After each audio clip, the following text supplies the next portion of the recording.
action this evening. Let's say hello to JJ and Phil Yates to talk us through it. Anna, thank you very much indeed. You know, it's always a treat to watch any match in the last 32 of a World Championship, but especially when it involves two Filipino players. They are the dominant nation in this championship, of that there is no doubt. 10 players from the Philippines still vying for the title. The next best nation in terms of representation is Poland with 3. So Raga against Chua, I must say this could be a real feast of shot making. You would make Chua favourites, but I think luck was on his side this afternoon against Max Eberle. Golden break, of course, to get over the line. Push out call. And if he's a little bit below par, then Anton Raga is good enough to take advantage. Yeah, well, I always like watching all the great players, but the Filipinos, they're always so awesome to watch, not just because how great they are, but how unique in style they are from player to player. So you tend to see a different strokes, a little different technique, and sometimes a little different frame of mind. And when we talk about probably the most aggressive player of all the top players, that would be Johan Chua. Watch Raga early in the tournament. Hasn't been out on the big scene that much in the last year or so. And he looked a little nervy to start the tournament. I'm sure he's settled in some, but we'll see how they play it. Going cross corner here maybe, or is he just gonna maybe? Okay, he did go for the cross corner. Oh, he's hung it. And that's a little unlucky. That cross corner, you figure the ball usually either goes or it gets away from the pocket coming in at that angle. And now Raga.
I believe this is his first match on the main table this week, and we'll see what kind of difference that makes. You know, you don't figure that many shots, but there will be shots that come up that he has to be conscious of the table. Okay, can he get by the 7? The 6 does go in the upper corner by the 8, but you'd rather it in the side. Well, he's made a couple shots pretty comfortably, so a good sign. Arrives here unbeaten. He's beaten Farhad Aldayan actually twice. Once in his opening match, then again earlier today. 9-3 and 11-3 respectively. In between, he overcame Mohamed Soufi 9-5. So 29 racks won for the loss of only 11. Pretty good strike rate. Yeah, and 2 of those matches I got to see quite a bit of, and he gave his opponent quite a few chances there at the beginning and then settled in. Like to just settle in from the start of this one.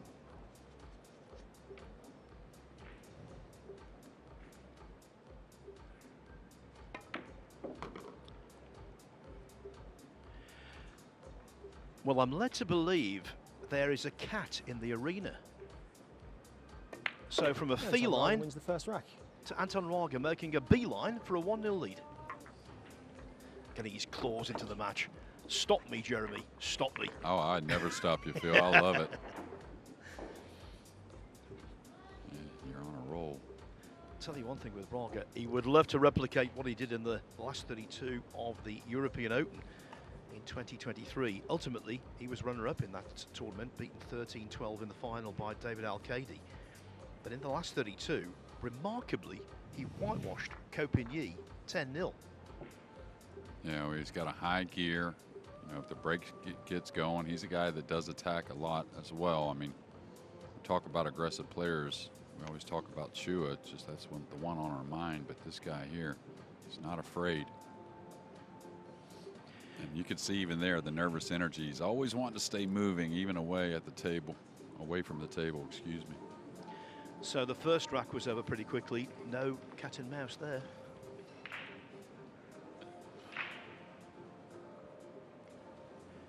He was very unlucky, I thought, actually, against Al-Kaidi. Could have snapped off that European Open title.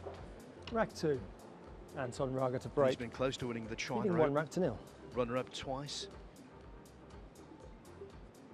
Very capable. Yeah,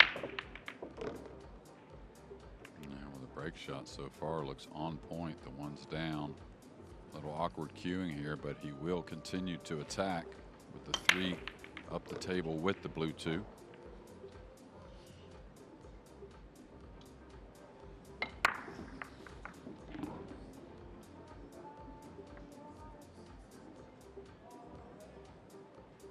Yeah, and this is kind of a preference shot, especially with the awkward cueing, I think.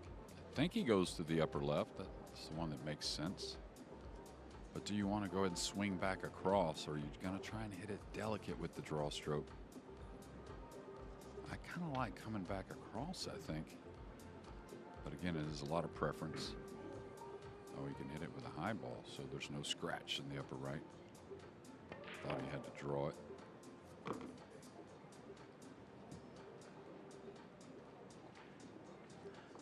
Raga is prone to movement, but I've not seen any evidence of that so far. No. I mean, like when I talked about moving, it's just like constant movement away from being down on the ball.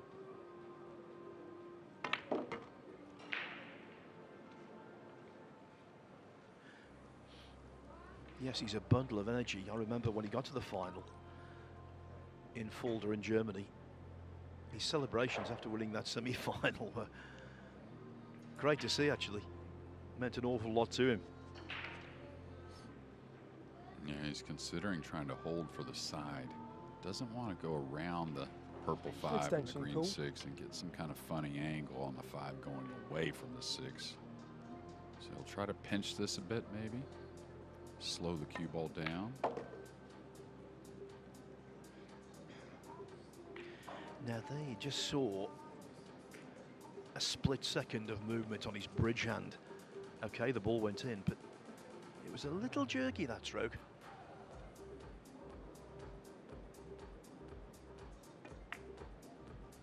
Yeah, nice shot there, pushing through on the purple 5. I remember we hadn't mentioned it in a few days, but there is a 10K prize for the most consecutive break and runs. Robbie Capito, who unfortunately exited the last match, or the last round, excuse me. He leads it with 5 in a row. Well, let me tell you, in the break between sessions, I was watching Robbie Capito's match. He played Iraq's Amir Ali, and Ali played very well. Very well. He closed it out superbly.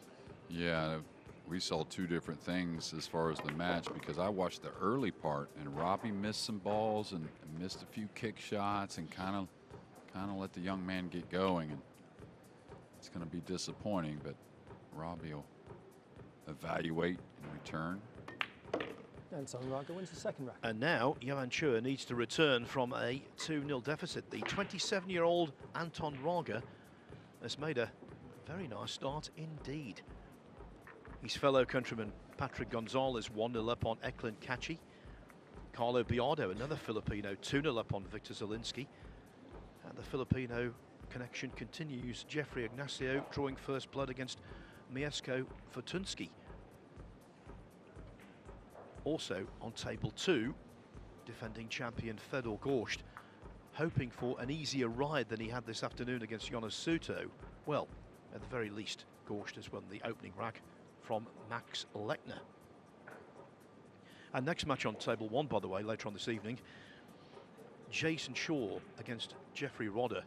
Again, that's another match I was watching, Shaw against Dennis Grabber, and Shaw was behind early. In fact, he was behind in the mid-match, but he held himself together, and I think he could be dangerous here. Mind you, Rodder's a very good cueman. Yeah, he can't afford that lead. Of course, Dennis has been playing great as well, who Jason beat, but he's come back in his last 2 matches. But that one, I think he was down 8-3 and won 9 out of leading 2 racks to nil. 10, I think, or 8 out of 9 to finish the match.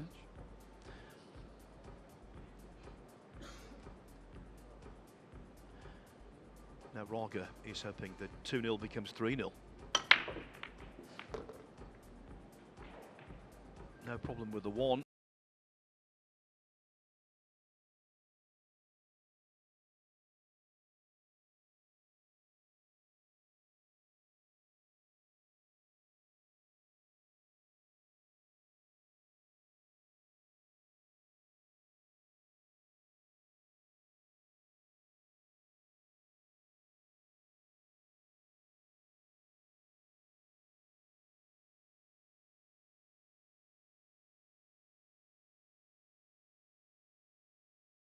But there is an issue with the 2.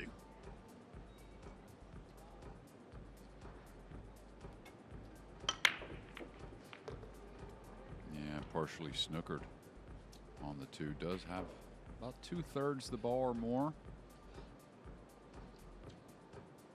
Trying to see if there's really a safety that's any good. Hard to really cut the 2 a lot, bringing it back up table and kill the cue ball. So sometimes when a player can still see that lowest numbered ball after the break, they still play a push out just because there's nothing really on offer.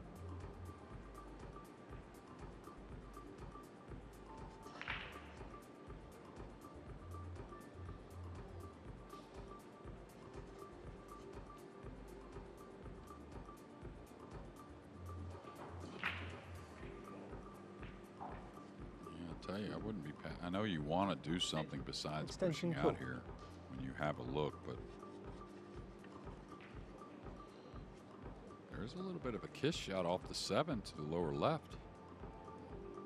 Now he's looking at the push out. Push out called.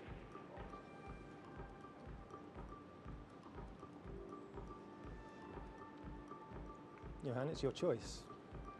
Might get this one back. I don't think it's natural to bank the 2 away and kill the cue ball behind the 4.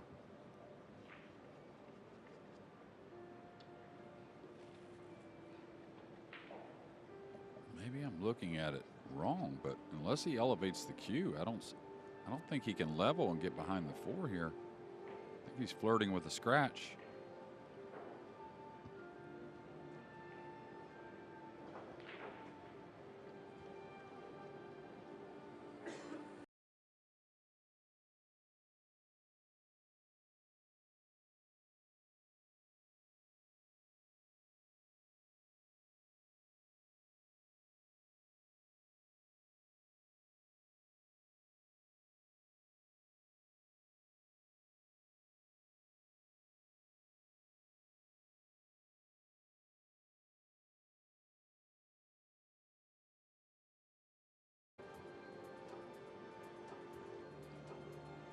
Anton, please play again. He was trying to size it up.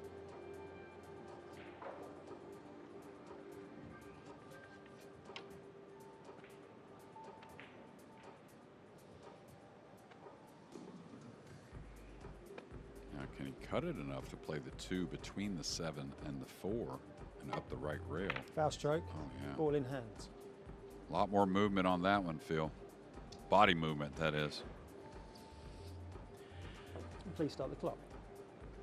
The first World 9-ball championship I attended, Ismael Paez got to the final, the Mexican jumping bean. Now, if you think that was movement, you want to see him play. But, as I say, got through to the final. The movement must have occurred just a split second after he hit the ball. He was really fun to watch. Yeah, I always liked him. He always had big smiles, and I think it was Feng Peng Chao that beat him in that final. And it seems like anyone that has that shorter kind of delivery tends to lean towards more movement. The longer stroke players seem to settle down a little more. But pretty huge to get ball in hand after trailing 2-0, and if he can get out here before the ad break, I think that'll go a long ways mentally. Yeah, that World Championship was in Cardiff in Wales, and the weather wasn't quite as warm there as it is here. The sun didn't shine anywhere near as much. It was beautiful, though, overall. I remember, I think it was 2000, I believe, if I remember correctly. Well, it was Feng Peng Chao's second success.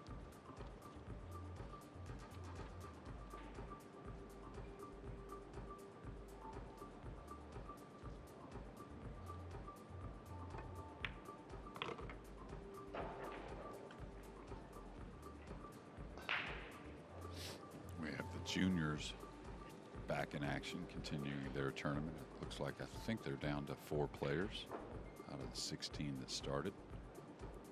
A lot of fun watching those kids play, and I'll tell you, all of them hit the ball really nice. Of course, some hit them better than others, but a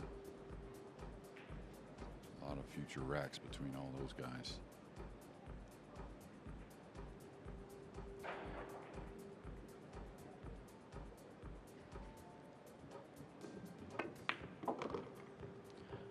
Yuan Chua played very well at an early age. He won the All Japan Championship in 2015, aged 23, but I think these days he's better than he's ever been.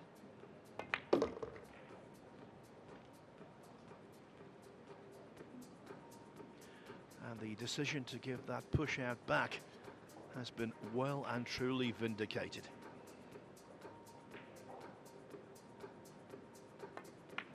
Yuan Chua wins the third round. Battle joined here in Jeddah. It is Yuan Chua 1, Anton Raga 2 in the Battle of the Filipinos.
evening number 4 at the World Pool Championship.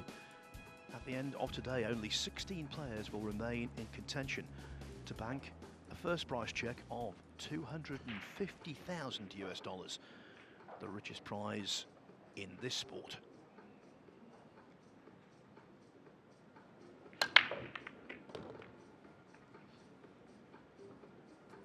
It's not a stretch to imagine these two winning it. I think especially Johan Chua, who seems to be maturing as a match player all the time.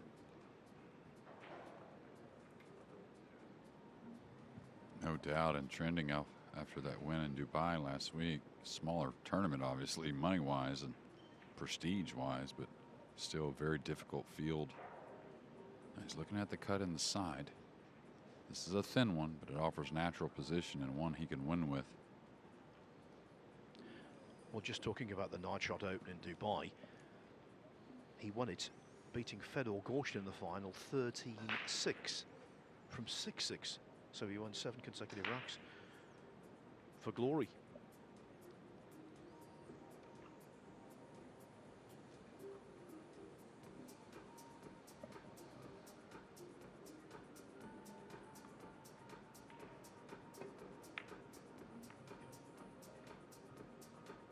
That wasn't too close, I'll tell you. And not normally the kind of speed you would shoot that shot at that small of an angle heading in, and maybe thinking if he missed it, some type of backdoor safety in mind. But I think there you got to just totally commit to the shot. Not saying he didn't. Extension called. Now this is a test of both technique and nerve. Will he keep still? The back arm didn't, but the head did. By the way, quickly talking about Fedor Gorst, have to tell you, the title holder already 3-0 up on Max Lechner. Yeah, well, undoubtedly the break has been better so far in that match. He's gotten to where he can really unload on him, which I think is going to be a blessing in the end. Tell you a guy you got to watch out for, though, Bernie Regulario. He's just played unbelievable, and now out to a 5-1 lead over Loho Sum. All right, not a whole lot here. Just maintain.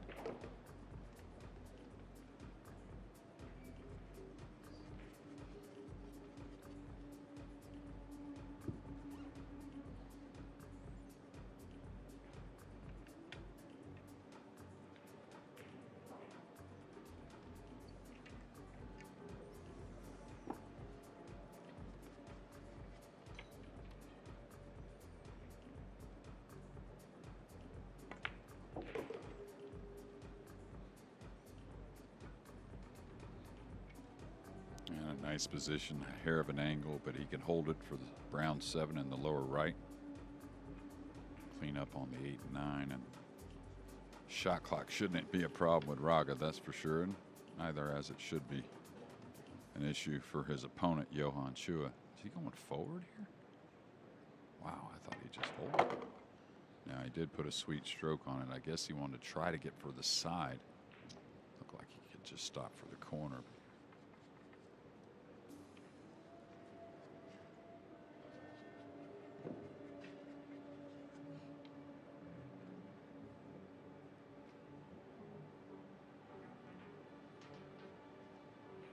You know, a lot of those tournaments we talked about that he missed, he was actually signed up for, but sometimes the Filipinos have visa issues for one reason or another.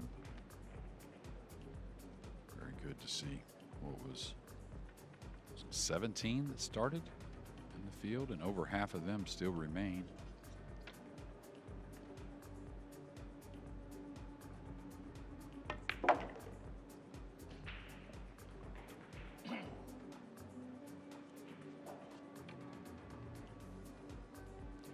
The Philippines has a wonderful history in the World 9-Ball Championship. Anton Raga wins the 4th rack. And Anton Raga wants to make more history.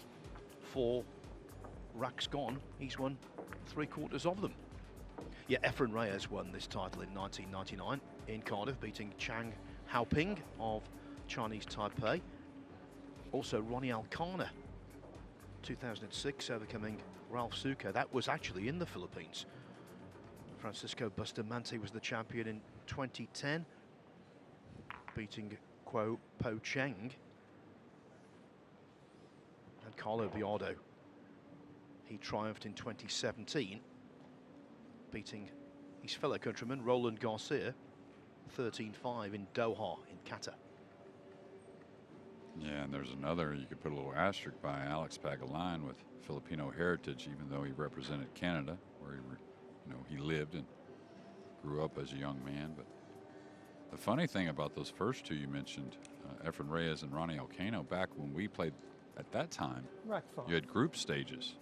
So your seeding into the final 64 was all about how you did in your group. And Ronnie Alcano and Efren both went in as the 64th seed, the last seed, and amazingly how they got in that as the 64th seed and went on to win it.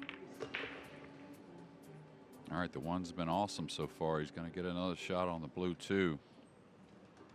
A little bit awkward cueing and definitely a missable ball, but you will see him continue to attack.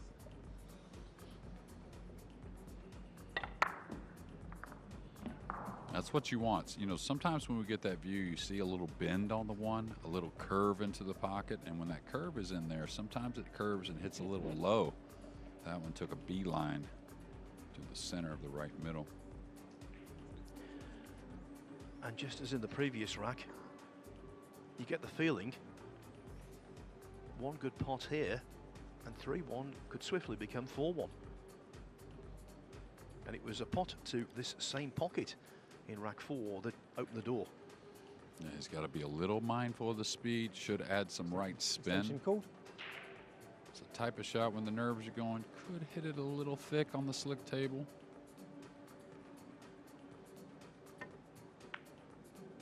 Yeah, he did, just a hair thick to that right knuckle.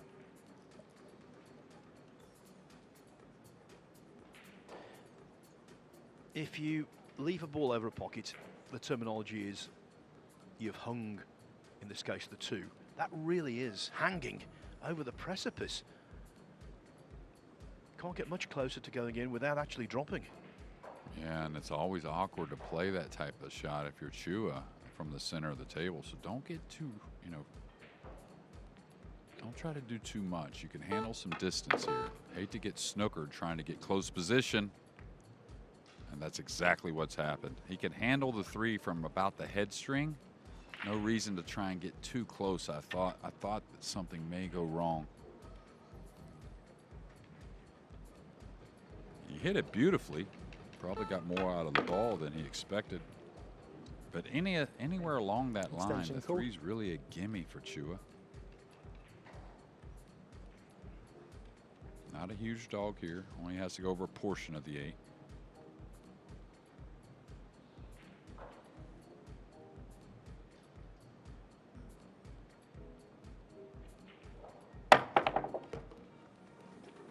Beautiful strike.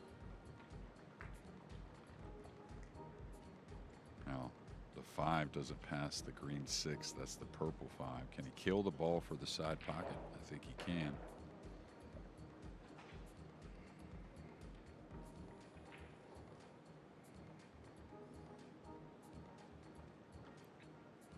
Just a little. Oh, he's going to go ahead and draw back where he's at now. Make sure you get into the ball. Don't flirt with the left middle.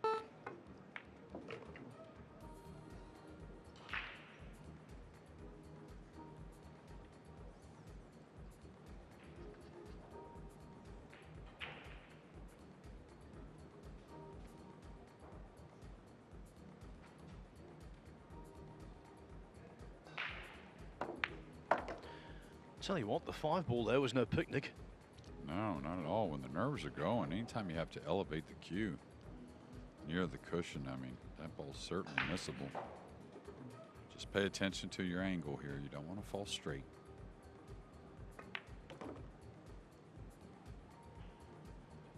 A little flat, but should be okay.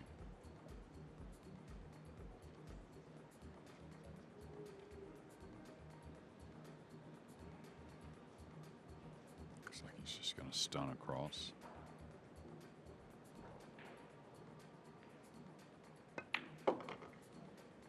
The mindset of all the great players, and I know these two for sure, is let me just get to the table and I feel like I can put some racks together, whether it be I'm behind to try and catch up or get even more separation.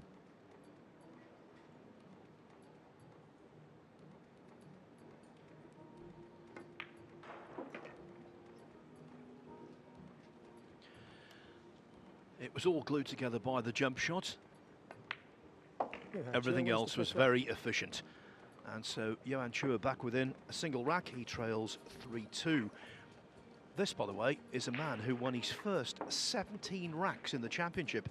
He beat Mohamed Al-Balki right here on the main table, 9-0 first up, and then went into an 8-0 lead over Oliver Szolnoki of Hungary. Eventually won that match 9-3, but it was much tougher in the last 64 this afternoon against Max Eberle, winning 11-9. Now over on table 3, James Arenas, who teamed up with Johan Chua when the Philippines won the World Cup in Spain in 2023 as 20-1 outsiders, by the way. How the bookmakers got 20-1, I'll never know. Well, Arenas is 4-3 up on Mickey Krause in a match that's moving one way, then the other. Other scores, Carlo Biardo looking good against Victor Zielinski at 4-1. Jeffrey Ignacio 3-0 over Mieszko Fortunski. Patrick Gonzalez and Eklund Kaci 2-2. The aforementioned Bernie Regalario continues to impress. He's 6-2 up on Loho Sum. 2-0 for Mario He over Oliver Szolnoki, and Fedor Gorst now 4-0 over Max Lechner.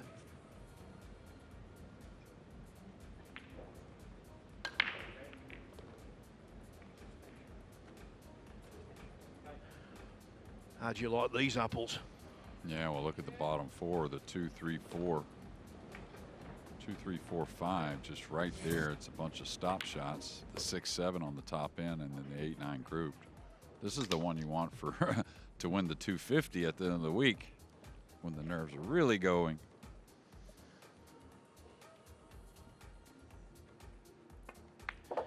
Am I allowed to say a road map, Jeremy? I don't know if you how much you've said it this week, but this is the definition of it. I said it one rack with Scott Frost, so I've not overdone it, but this is the definition of a road map, especially with Johan Chua in play.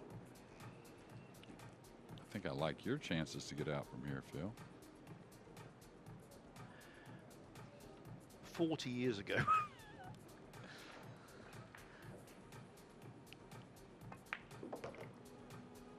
No reason to get any kind of bad here. He wants to fall just a hair inside the green 6 on the side rail. Maybe just a little bit. Oh, we kind of get a little thinner, but he's close quarters, and that's the angle I was talking about. Any of those underneath angles slides you over for the 7. Probably get a little bounce off the left cushion here. That way you're not having to shoot the 8 off the rail. Okay. Again, close quarters, so he can cheat the pocket a bit.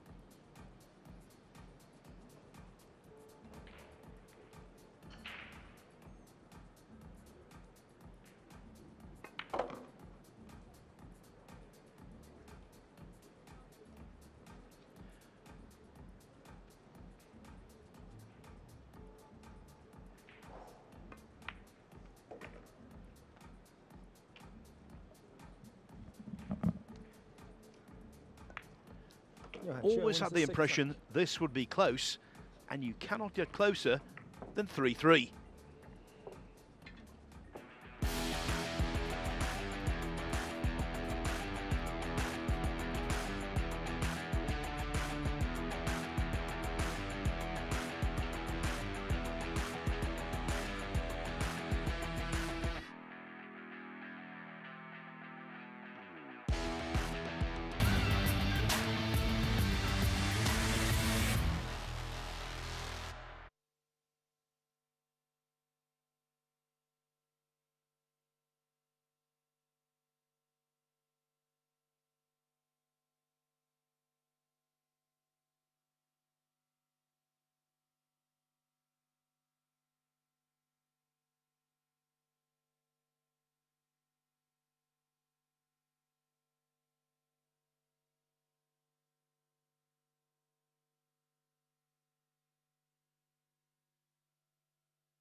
the big screen, the big match, the big moment, and we've just seen in rack 6 a very big break. Break. Scores are tied, 3 racks each. Johan Chua is known as Bad Koi, but he certainly didn't break bad. In the last rack we saw, it was perfection. Looking for more of the same.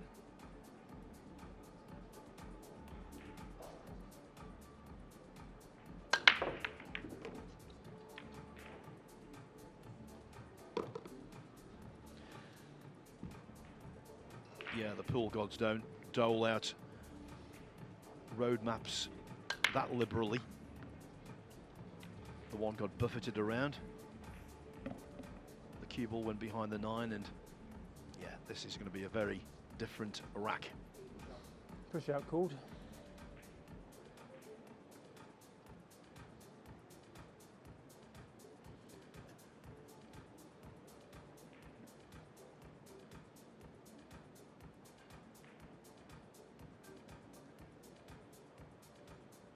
Anton, it's your choice. Now, we've seen him pull off a superb jump shot already, Johan Chua. Maybe he wants this one back.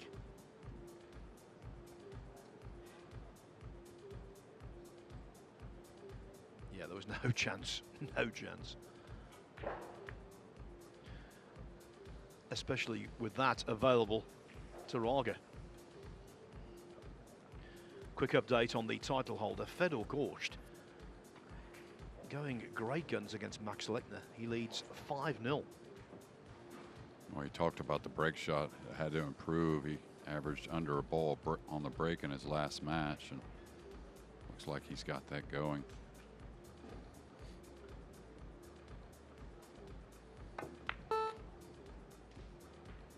Wanted to slide the cue ball down the rail towards some congestion.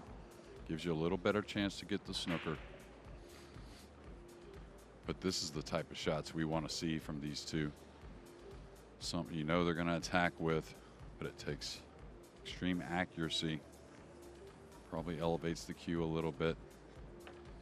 And if he makes this one, you'll hear a big thump from that upper left-hand corner.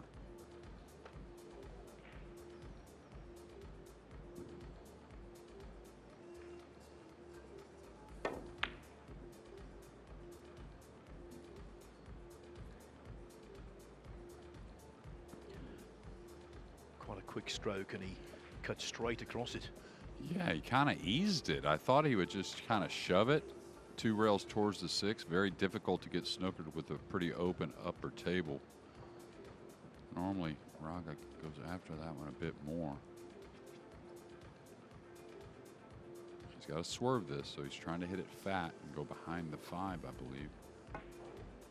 I caught that other side, so this will work. That was by design. Decided to I didn't think he was snookered at first, so I had to get to that edge. Now, if you can, you want to kick to the top cushion. Having a chance to make it, but you want the cue ball to continue downward towards the 8 and 5. Trying to get some type of safety. This is opened up, I believe. So Chua, it is a race to 11. These are extended races until that race to 15 in the final. But just, even though it's a little early to maybe say this, I feel like he's kind of weathered the storm, you may say.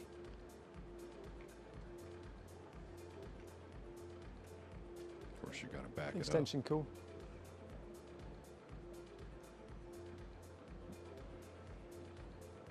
Great effort from Raga, by the way. Nearly potting that ball in the lower left. And this is kind of odd. Is he following? Is he going towards that side at all? Kind of squeezed it home.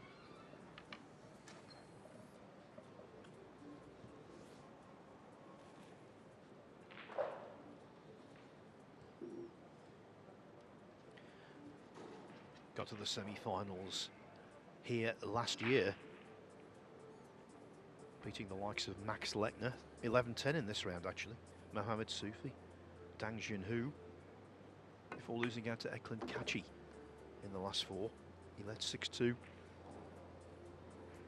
But then Kachi roared back to win 11-6.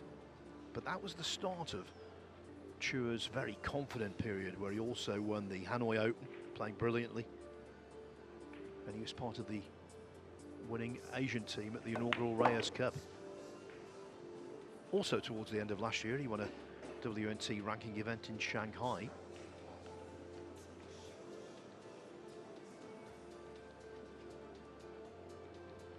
Yeah, well, he's made a variety of shots that will only bode well moving forward. That 3-ball. 3-ball on the side, dropping short side on the 5. That was delicate with a lot of angle, kind of cueing off the end rail. So good signs, and the way he's played here so far makes me think that even more so that Max Eberle played a heck of a match to run him thin there in the last round.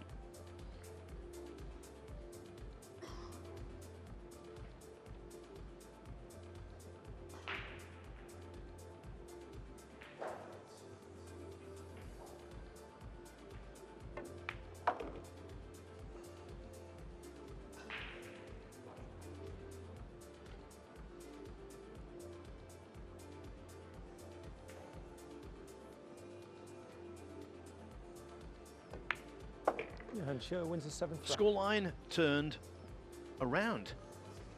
Johan Chua trailed 3-1, but 3 racks in succession gives him the lead for the first time at 4-3. Further advanced, James Arenas now doubling up on Mickey Kraus at 6-3.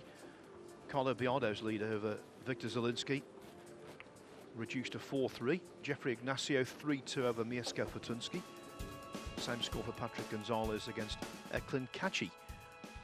There you can see Fedor Gorst has just lost his first rack of the night. He won the first 5.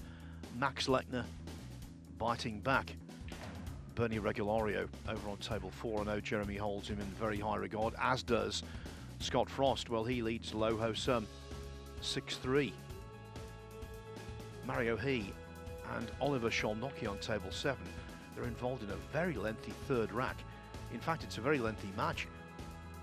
Mario He leading 2-0. So that could be quite a lengthy affair, Jeremy.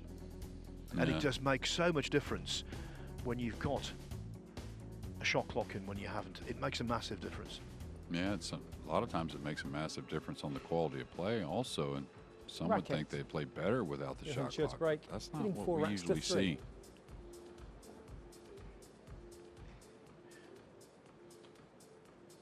Well, shot clocks make decisions for players, and I think the more rhythm you have, the more clarity of thought you have, the better you play. Yeah, I think you tend to go with your gut a little more. And a 9-ball. Foul stroke. Oh, wow. That's the unlucky part of that break. You come across, sometimes you fluke the 9, but sometimes you lose the white rock. Please start the clock. So much going on here. Foul stroke. All in hand. Yeah, they're both pretty dialed in on the break as far as depositing that 1 on the side, so I still feel like someone could get really on a big run. Should play the 2 in the right middle. The 6 doesn't pass the 9. There could be issues. So you're looking at the combination. Wow.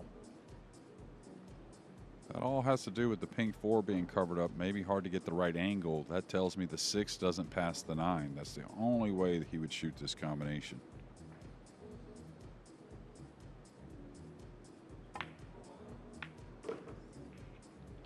Well, so much distance between 2 and 9, and yet Anton Raga pulls it off with considerable aplomb. Once again, it's all square, 4-4, and that was a really quick rack because, of course, Johan Chua was exceedingly unlucky with his break. So he won over that distance. He did well. Yeah, you really got to trust your cueing. I mean, that's a lot finer hit than trying to just shoot the 2 to the pocket where you have a little room for error. We talk about all these talented Filipino players. One of the guys I like the most, and not just the Filipinos, just period, is James Aranis. And when he gets over the nerves, he's really got a ton of talent and can make a deep run. So this is Anton Raga. What he's done so far hasn't really had a close contest yet, but I'm sure this will be. Quarter-finalist last year, and definitely with the capabilities of going a little deeper this time around.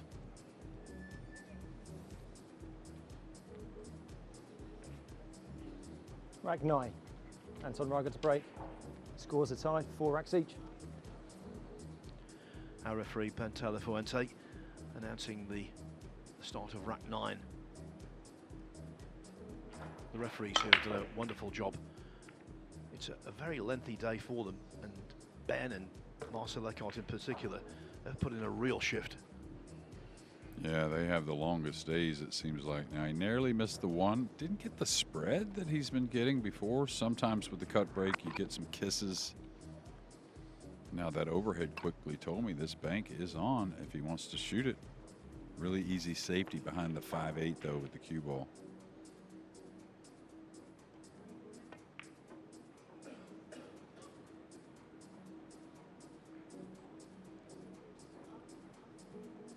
See him throw the hands up because he really wanted to pin him. Didn't want to offer that right side rail. Always the same, isn't he? Very demonstrative.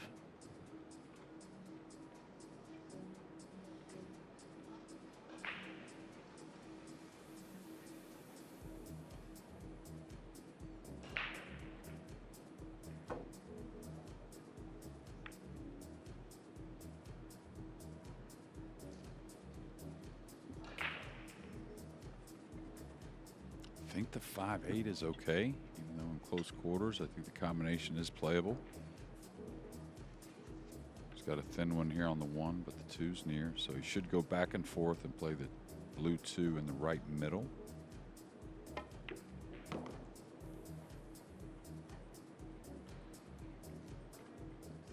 this should just be fine. I mean, the real shot is going to be from the 4. Coming back across for the 5-8. That's the pink 4.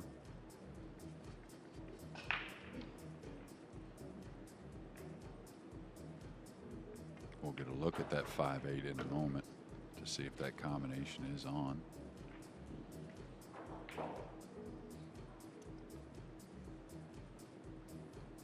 Now, he was acting like he wanted to get somewhat straight on the pink, so that tells me maybe the combination isn't playable. Maybe setting up for a safety here in a few shots.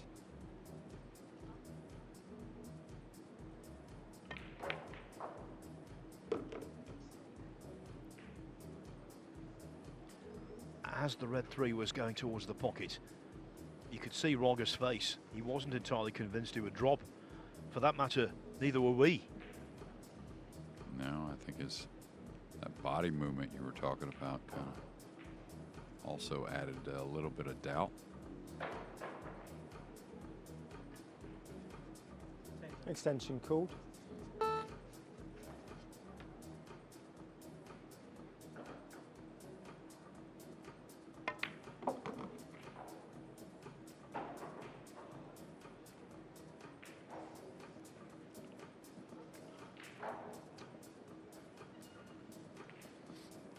Okay, so maybe not. I mean, hard to cut this enough. Sometimes it'll want to go into the rail.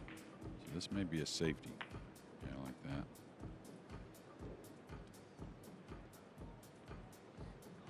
As great as these players are kicking at the ball, of course, Chua is a bit of an underdog from here, but not as much as you would think. If he can get 2 rails underneath this, let the cue ball slide towards the 8 as the 5 goes up table, and just make Raga come with a difficult shot. Don't need a ton of speed, just around medium.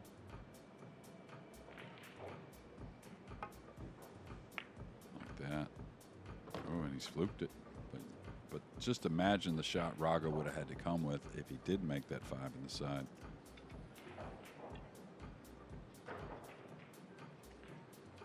Extension called. Always advisable, I think, to keep your extension in the back pocket for a moment like this. Don't take it too early, don't gamble with it. Yeah, if he just had to knock the ball in and not really move the cue ball, he would play the side. But he's going to take on the upper right, and that's all about getting on the 8.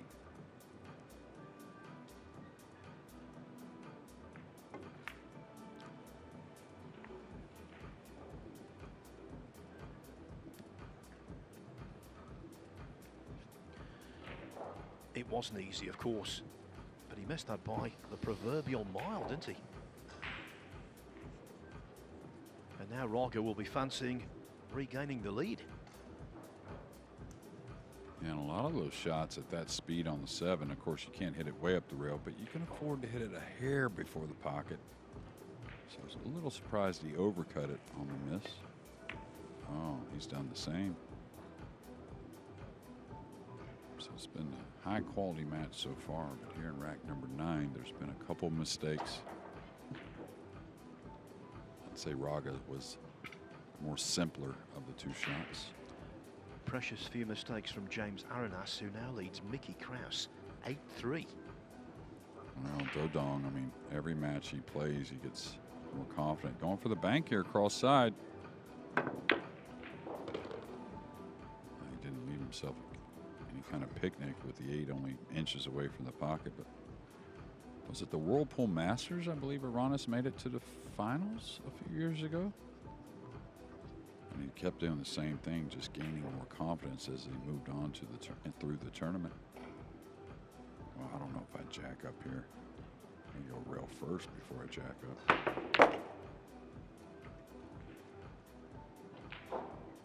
What a shot.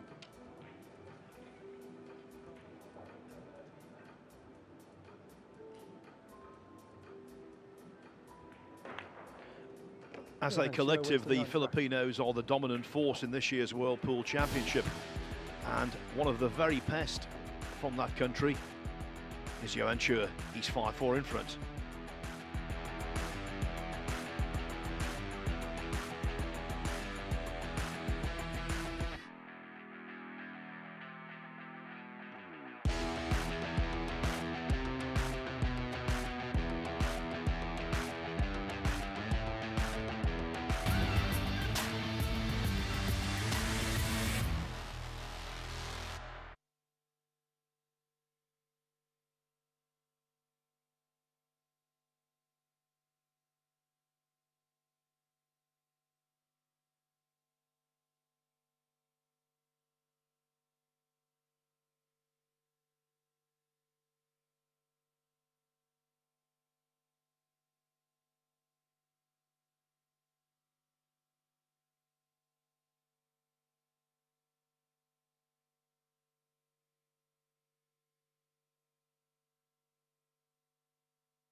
Welcome back to Jeddah in the Kingdom of Saudi Arabia, and welcome back to last 32 action in the World Pool Championship.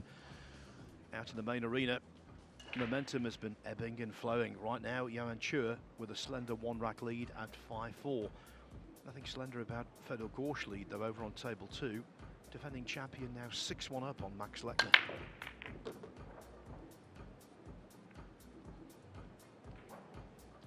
And again, Jeremy, a pretty nice spread.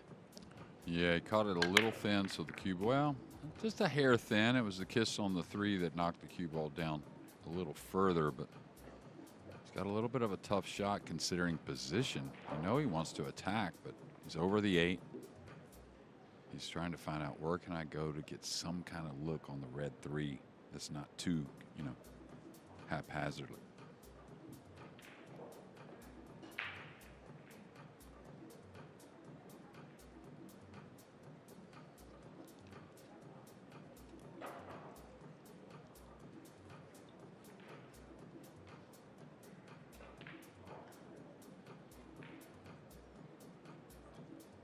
So trying to go some 3 rails between the 5 and 4. Ball in hand. Yeah, he's touched the 8. Had to have touched the 8. I know we'll get another look. Please start yes, the clock. Our referee, Ben, is always very nicely placed. He was right there. You would have noticed immediately. Yeah, and there was no real, you know, like discrepancy from Chua. Oh yeah, just slivered the 8. And the funny thing is, it wasn't really during the shot. It was kind of after he had already struck the cue ball, which is usually is kind of during the shot when, as you're striking the cue ball, if you commit some type of object ball foul.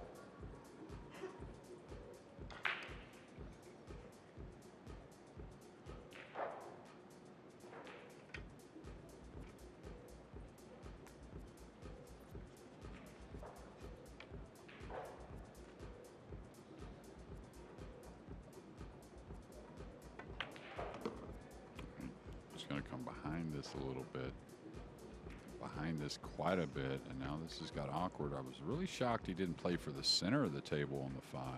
That way he could just come across on the 6. I think the 4 was there just to come up towards the center. Now a little funny over the pocket. What's he really do with the cue ball? Don't think a high ball is on offer here. Extension call. That upper left corner is kind of a line of a scratch, so he's got to dig on this. Maybe he has to take more distance on the 6. Oh, he got into it nicely. Maybe the camera was fooling me.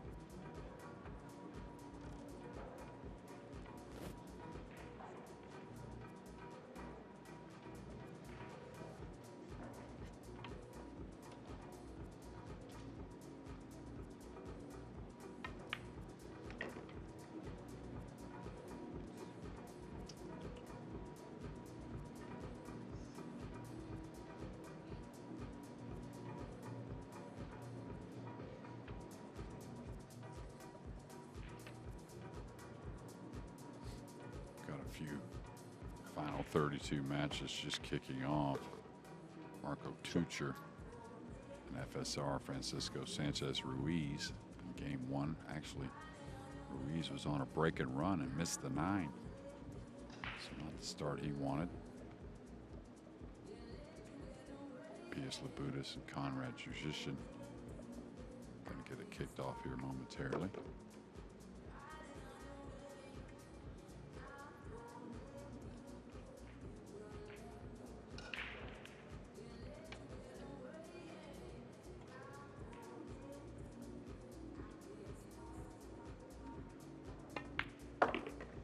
Anton Raga wins the 10th rack.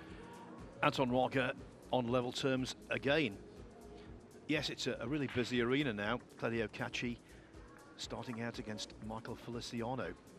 Actually, looking at the draw, it is possible that the brothers Cacci could play each other in the final.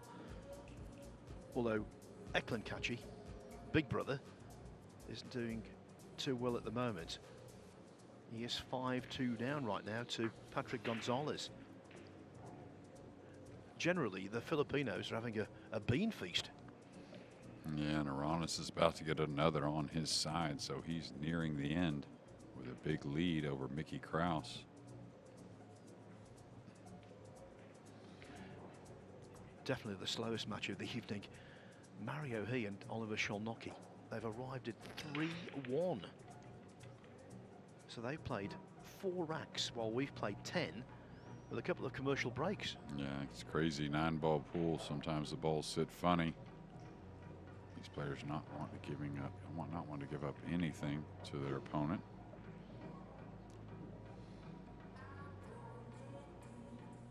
Just a reminder, next up on this table, Scotland's Jason Shaw against Jeffrey Rodder of the Philippines.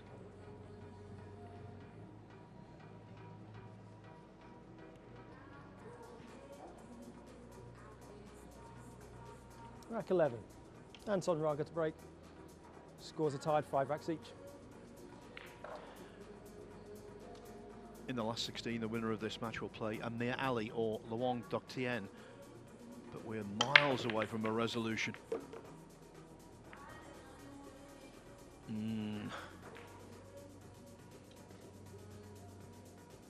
Well, the 2 got covered up, but he will attack on the 1, trying to get in position on the blue 2 to play some type of safety. Maybe a 2-way shot. You never know.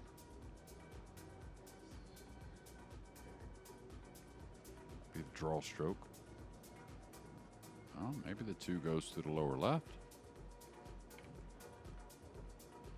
Not a whole lot of angle here. I think he can force it to the rail.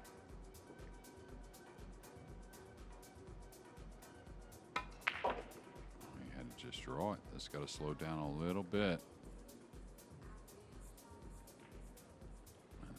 May go in that side, actually.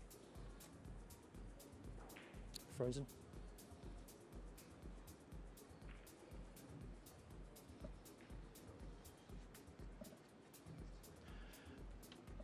Touching ball called.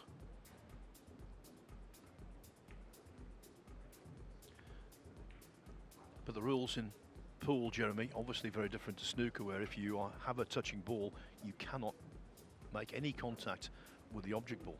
Yeah, you just shoot dead away from it, which that would be a foul in 9-ball pool. You have to make contact. Now he's looking at this cut, maybe to run the cue ball back behind the 6, possibly. I thought he may entertain a kick and stick here, but this is the better shot.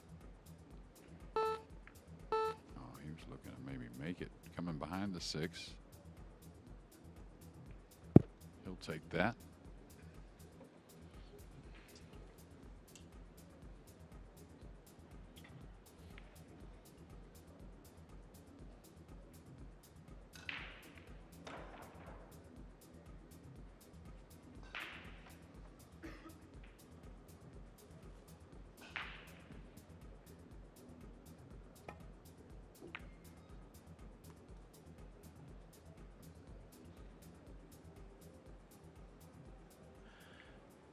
The 2 in open play, and Raga looks to the heavens because he knows just how potent the potting of Chua is, although even for him this is a real examination.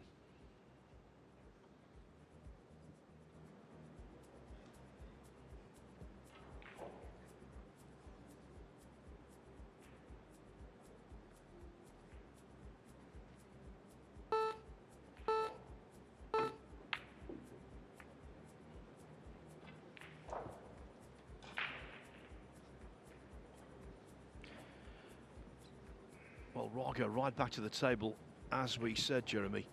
Even for Johan Chua, that 2-ball was a stretch. Yeah, absolutely. I mean, we've always like to bet on the great players to make those difficult ones. I don't want to bet against them, but didn't threaten the pocket really. But like you said, Phil, a very difficult shot. Now these are opened up nicely to get to 6 first for Anton Raga. Get over halfway home.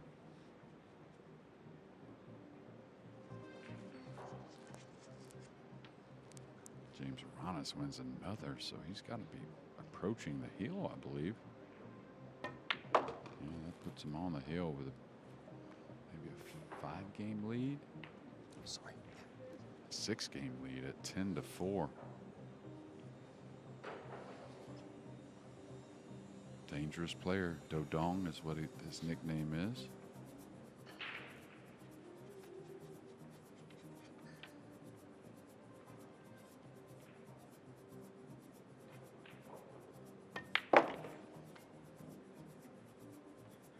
Hair shy of his mark. I wonder what speed he plays here, because this is how you hit the pocket. Your speed could be a little off on the 7, which could make it hard to get from the brown 7 to the black 8. Comfortable speed kind of puts him a little on the right rail, but really good. Start cutting them thin ones. You can smooth those in. That's a good sign as far as the nerves and how you're hitting the ball as a whole. Extension cool.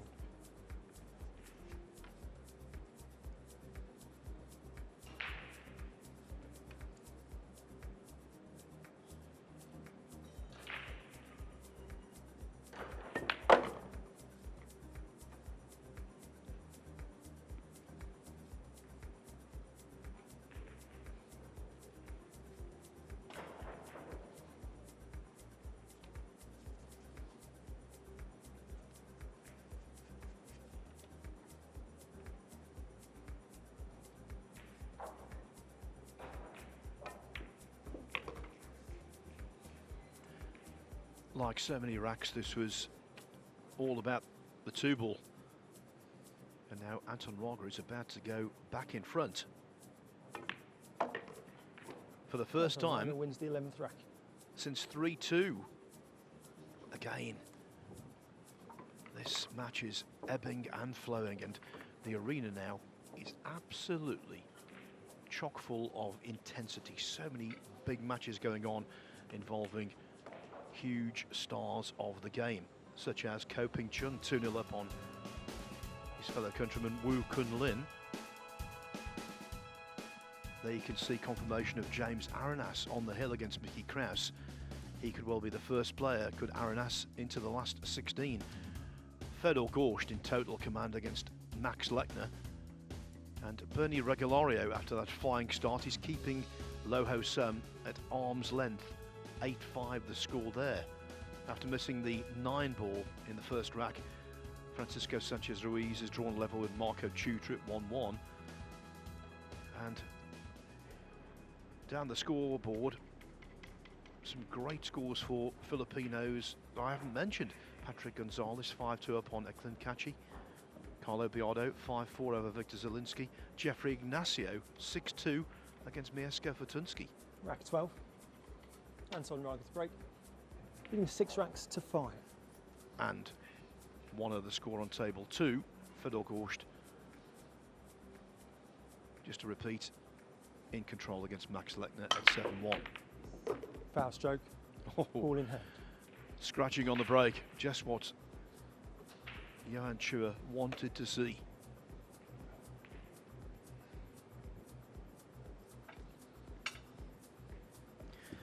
Jeremy, when you've just won a big rack Please stop. that hurts your opponent, that's the last thing you want to do. Yeah, and some would say that's an unlucky kiss, but if you hit it too thin and get to the bottom rail, there's balls crossing that bottom rail at all times on the break, and these kisses happen.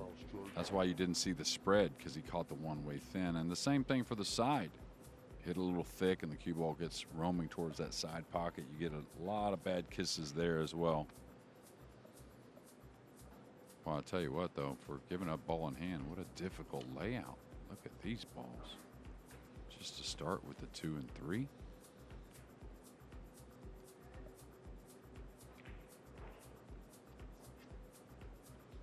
He's going to try and hit the 3 and still let the cue ball spin up.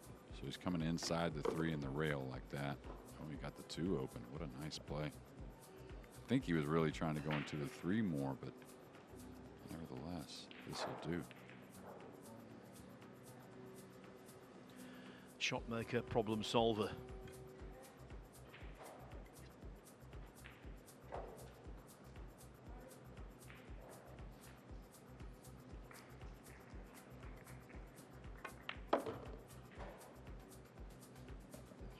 Nice control there. Could get a little awkward queuing, but not too bad. Can handle a lot on the pink. Like the line he's on now, he won't try and get that close to the 4, I don't think. That would be a bit of gambling.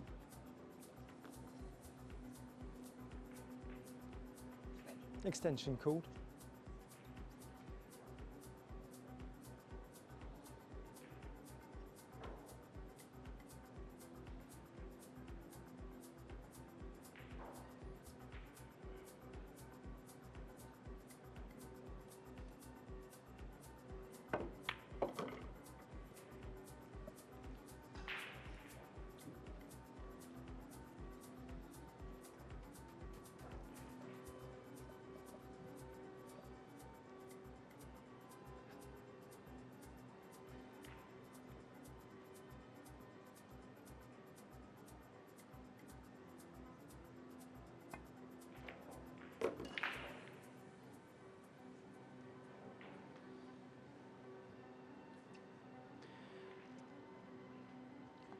He's worked this out well so far, Jeremy. Yeah, this will be a drag stroke to try and stay above the 6 a little bit. Watch the cue ball. It'll kind of start with a bottom spin and then turn over about a foot before the 6 and kind of come a rolling ball like that. Makes the pocket a little bigger. You can kill the ball. A lot of the players don't want to just dead roll it. You get to put a little more stroke on it when you drag the ball.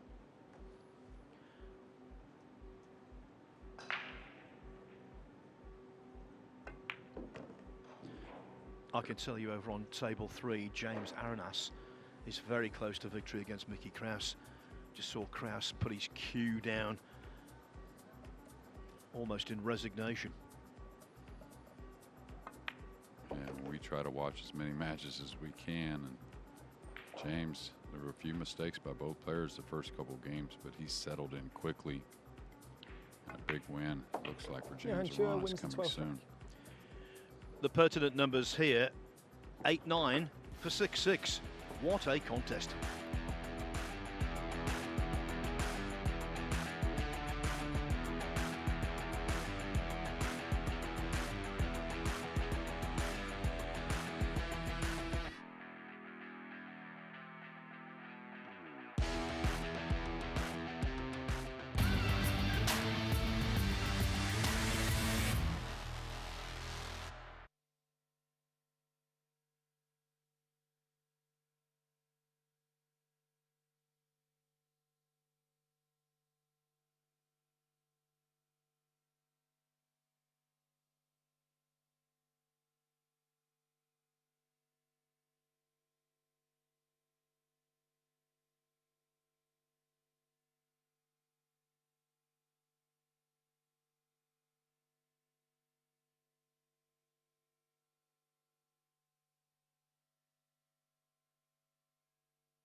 Aranas was heading towards the last 16. Well, he did miss the 6-ball in rack 15, but then Mickey Krause misjudged a combo on the 8, and that gave James Aranas the simplest of tasks to get over the line at 11-4. Krause, the former European Open champion, the former Scores are tied 6 Reyes racks Cup each. and Mosconi Cup team member, is out. Aranas will now play either Ko Ping Chung or Wu Kun Lin. Ko Ping Chung leading 3-0 at the moment.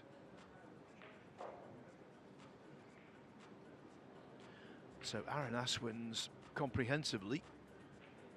This match much more competitive.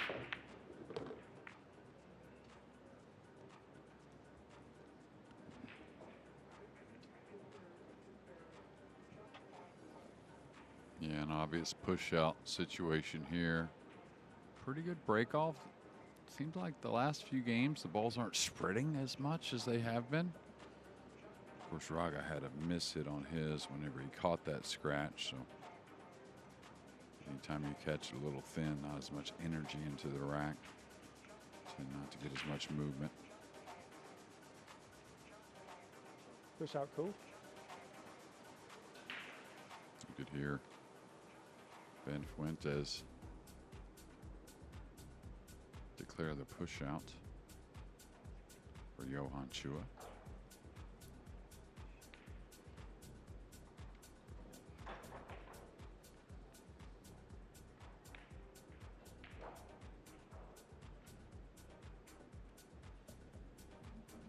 Anton, it's your choice.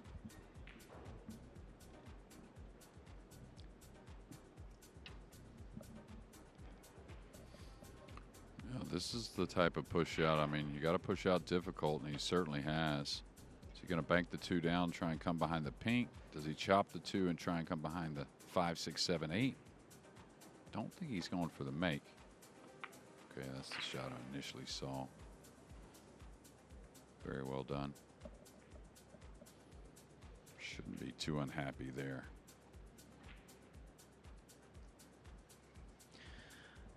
Yeah, Raga didn't want the little chip off the 3-ball. But as Jeremy said, I think generally it's mission accomplished. Just a sliver or a glimmer of hope for Max Lechner. 8-2 now. He trails Fedor Gorst, but it was 8-1.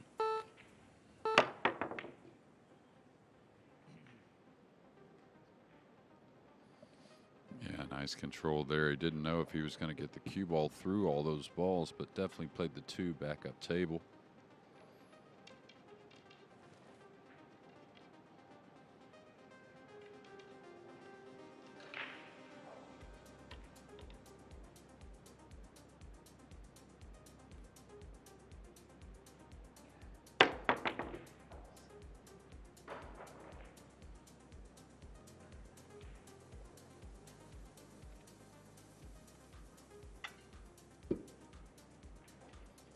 He's got an angle to go towards the 3-9 off that left side cushion.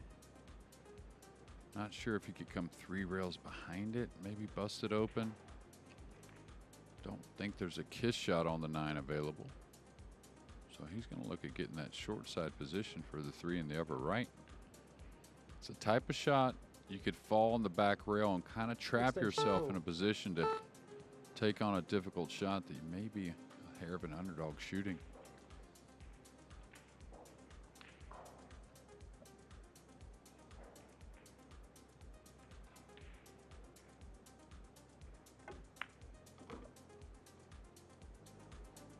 Got to go a bit.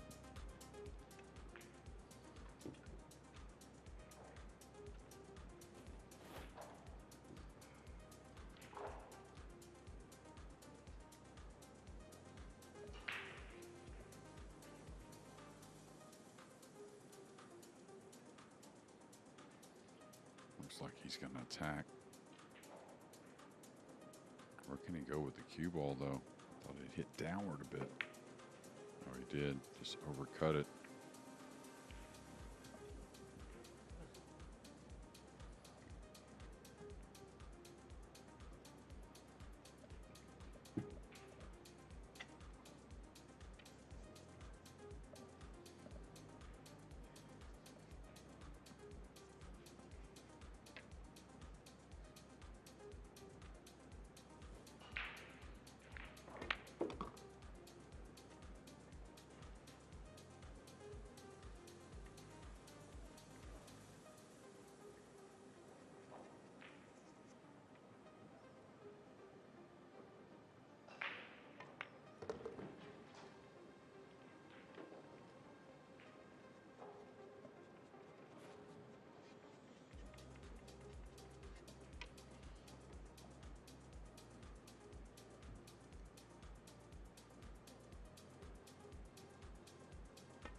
Sure. Raga is sticking with Chua, and as the racks are clocked off, I think the chances of him actually coming out on top are increasing all the time. Chua's been unable to gain sustained control. Extension called. He did come back from 3-1 down to 4-3. That's his most productive run.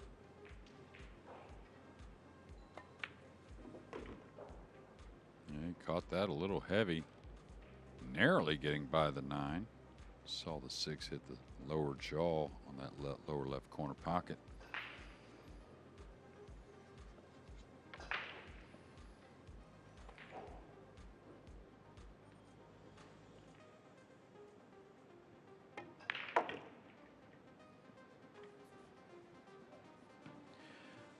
Johan Chua, the number 4 in the World 9-Ball Tour rankings, could well fall behind. He should fall behind here.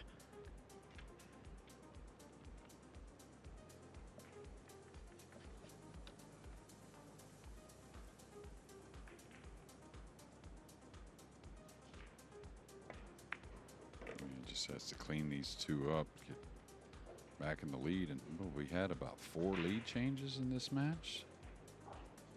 At least 3, I think.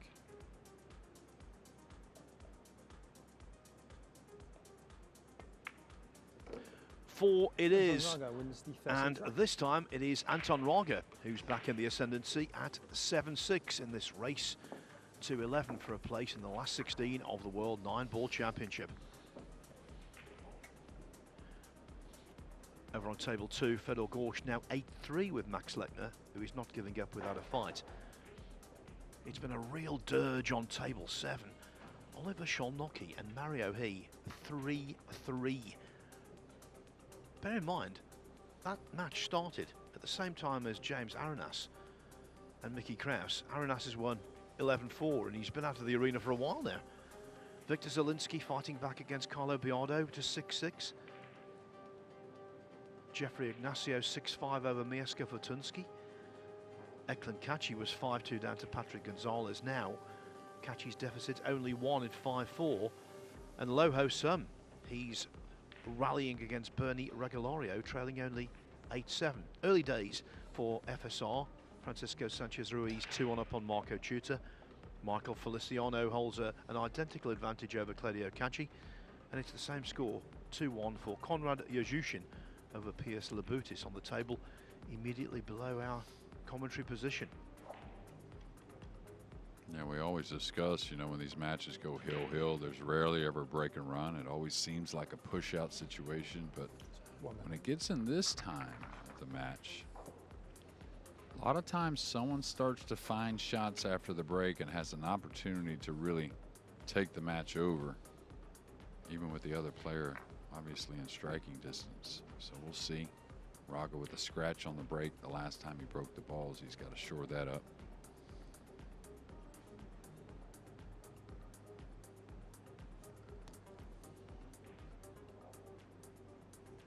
Yeah. Go ahead, Phil. Sorry. You were saying before the match, when you were up in the studio, Jeremy, about the fact that Anton Raga plays a lot of money matches. It's a different kind of mindset to playing in tournaments. But of course, this is for the ultimate money. This is for the biggest prize there is in the sport, $250,000. So maybe that mindset will equip him well. Anton Raga, yeah, he's the type of guy that smells blood 7 racks and to 6. plays.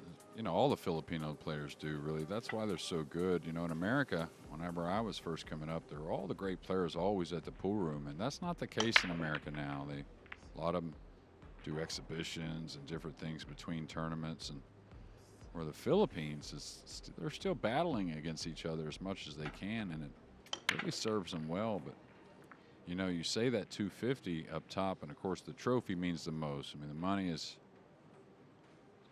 not going to have your name on it forever like that trophy is, but exponentially, what do you think this is, you know, dollar-wise for a world champion? You got to believe it's worth at least double with all the invites and sponsorship dollars. Well, we're discovering this in snooker with Zhao Xintong, first Chinese world champion, and yeah, endorsements are flowing, let's put it that way. the pool players, you know, the ones of yesteryear, they had a lot of charisma, and I always loved them. Oh, a lot of heat right now on Chua, it seems like, but again, the guys today are great as well. So any of these companies would love to have a world 9-ball champion, but on their side or in their stable. Okay, Jeremy, so a two-part question. Most charismatic pool player you've come across on the table Extension. and off the table? Wow, good question. I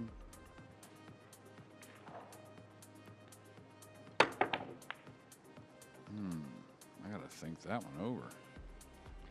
I'll tell you, you know, a lot of pool players, almost all pool players have seen The Color of Money. And some non-pool players have seen The Color of Money. And Keith played his part of Grady's seasons pretty well because he was a colorful guy on the table, and he's of course a colorful guy off the table. But I got to think about that for a moment. Keith McCready is one that came to mind on both parts of that. Just give me a rack, and I'll try and get you an answer. Cool. Well, Rodney Morris, I think, is in the conversation. Yeah, Rodney is a very charismatic pool player on the table. Really was fun to watch, and I personally thought when he won that U.S. Open in, what was it, 95 or 96? I think it was 95 anyways, and it's the first one I attended that I thought he was going to go on to be #1 player in the world for a while. Just so much upside and power and whatever you want to call it, but definitely a very colorful guy on the table. Now, Chua reels away there. That tells us the red 3-ball is partially intervening here, maybe even fully intervening. Yeah, this is the jump shot you want if you have to make a jump shot. Really straight in, don't have to cut it.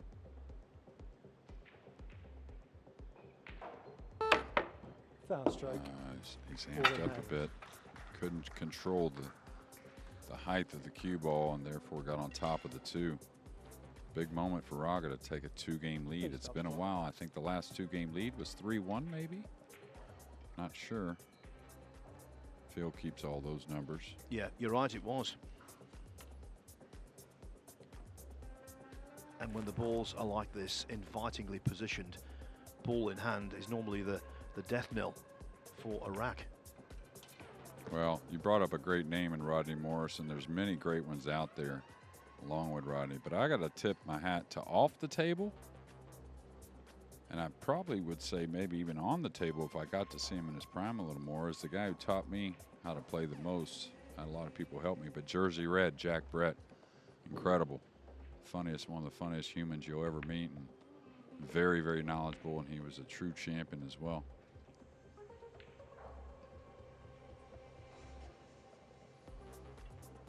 Now that's a name from way back. Moscone era, he played.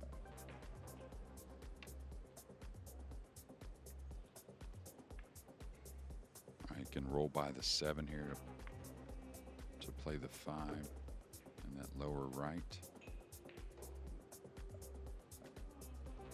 Of course, 2 games is not that big a lead, but when you're nearing the end of the match, it sure feels like a lot more.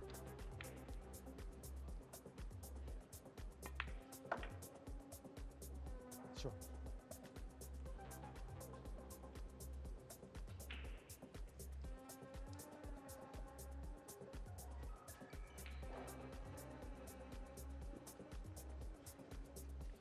And I tell you, I pretty much have my answer for on the table. I got to go with Efren Reyes.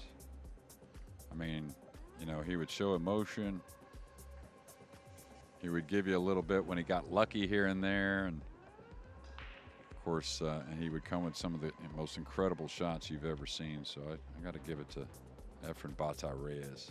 So a little old school with those two, but I think that's okay.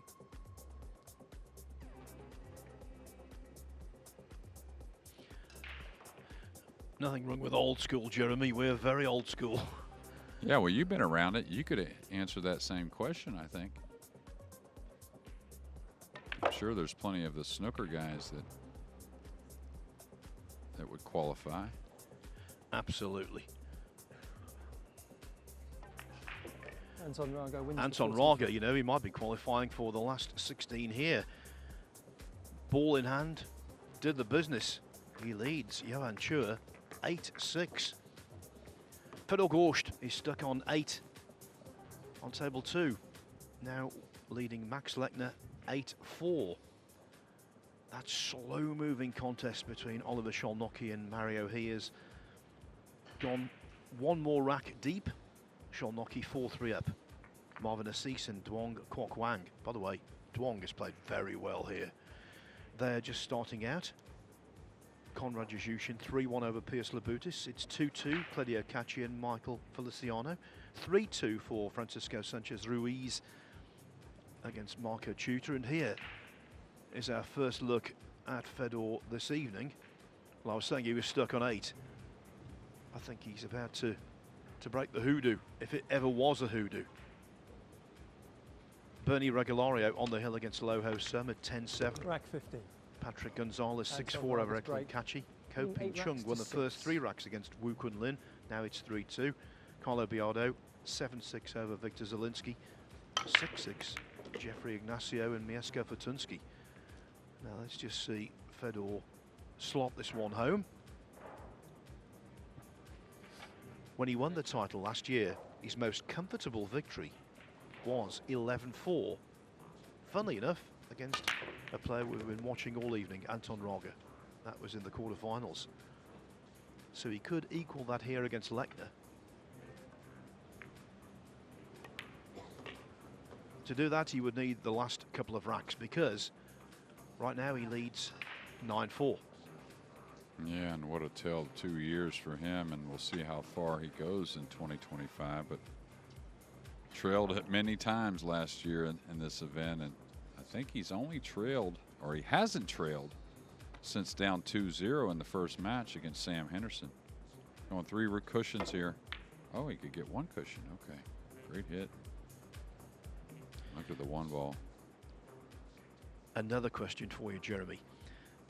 Fedor Gorst is trying to emulate Earl Strickland, who won the first 2 World Championships.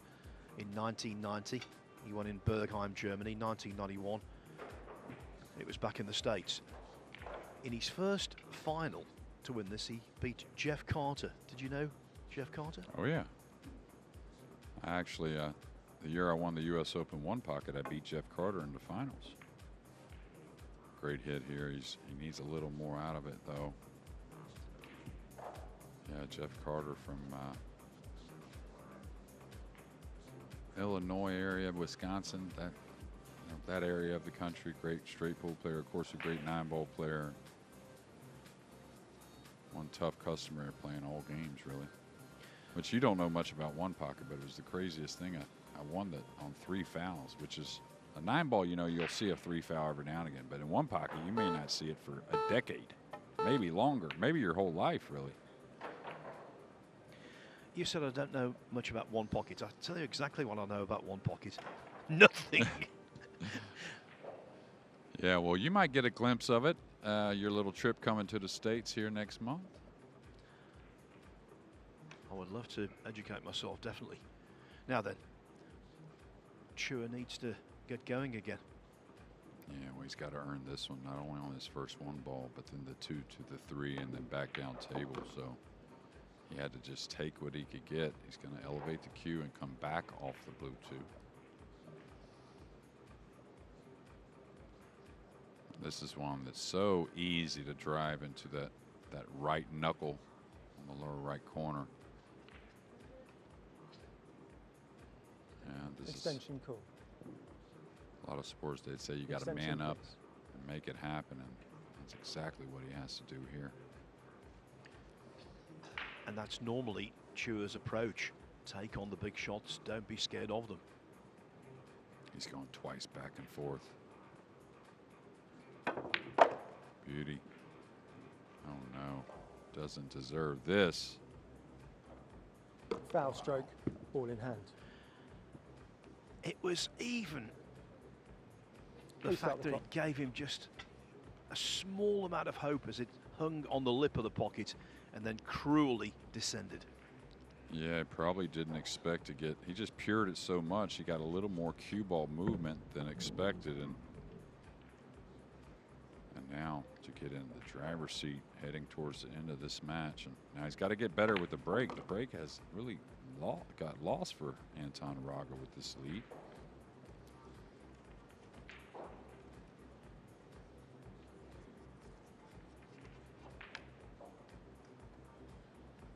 So many great players, it's hard to talk about all of them, but so many with some great results in this event. Not necessarily won it, but Woo Kun Lin, I think he's the guy that Extension plays so steady. What is he? He got to the semifinals, I believe, one time, twice here in the World 9 Ball.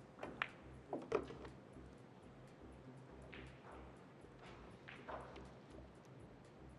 seems like the quiet guys we forget about too often.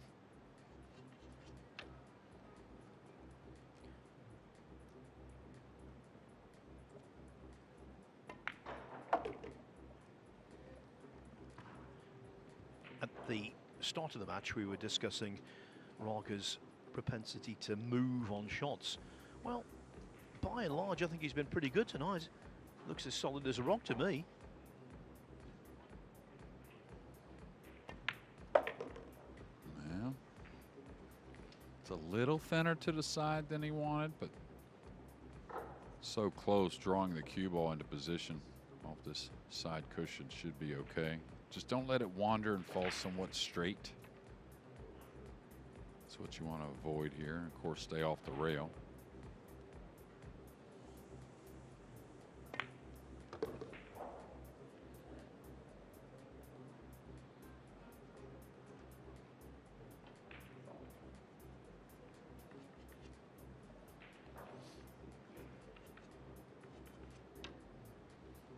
This is a little preference as well. It can go forward or back. I like kind of stunning back.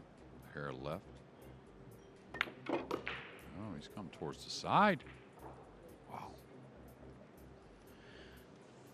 The bump of the middle pocket has made this pot so much easier than it might have been. This for a 3-rack lead late on.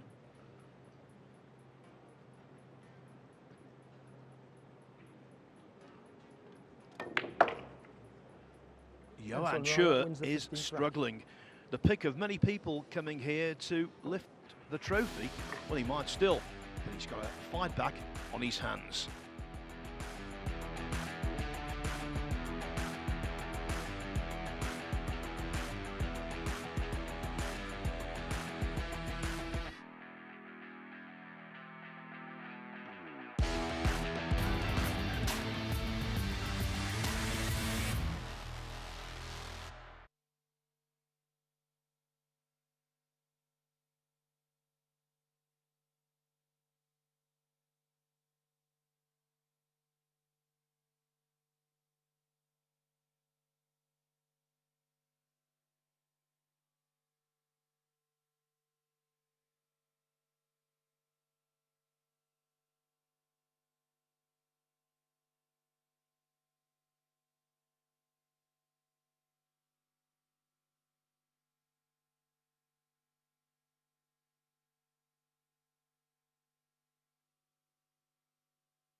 several big names have already departed the Whirlpool Championship here in Jeddah in the Kingdom of Saudi Arabia. Ko Pin Yi didn't make single elimination this afternoon. What about the downfall of Joshua Filler, double world champion Albin Auschen beaten last night? How about Johan Chur being added to that list? Don't think Fedor Gorst will be the defending champion now on the hill against Max Lechner at 10-4.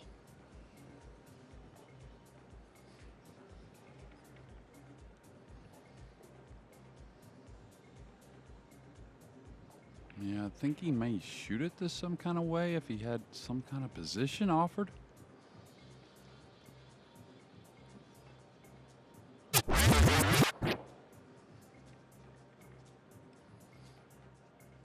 He's looking at the potting angle on the 2. He's going to go around the 8 and 9 here. Wow. Well, now he's cueing downward, so maybe he can come deeper in the corner than I thought. What a beauty shot. He's going to get that result as he deserves it. Yes, he did not anticipate the flick off the 5, but I think when you pot a ball of that quality and you avoid the other traffic, why not give him the benefit of the doubt? Yeah, once he stayed above the 8-9, which was the real trouble, nothing really too bad could go wrong. Maybe he doesn't dress up on that much position on the 3, but he was always going to have a shot. There's a funny 8-9 here, though. Whether it be a combination or a kiss shot, unless he tries to open them somehow, which we'll see how he falls on the brown 7 here in a few.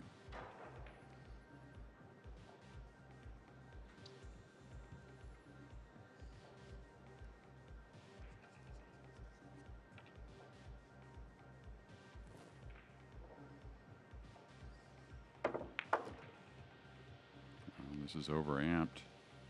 This is overamped, and what a moment here. I don't think he has any shot to pocket the ball, and I don't know how on top of this he is. If he can't edge it and drop below the 8-9, this could be issues.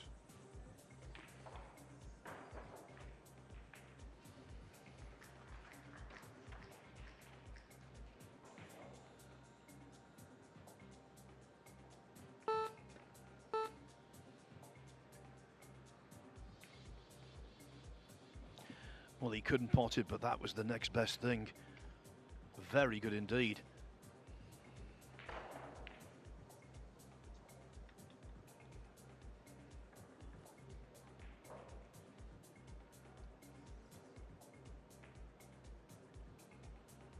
Extension call.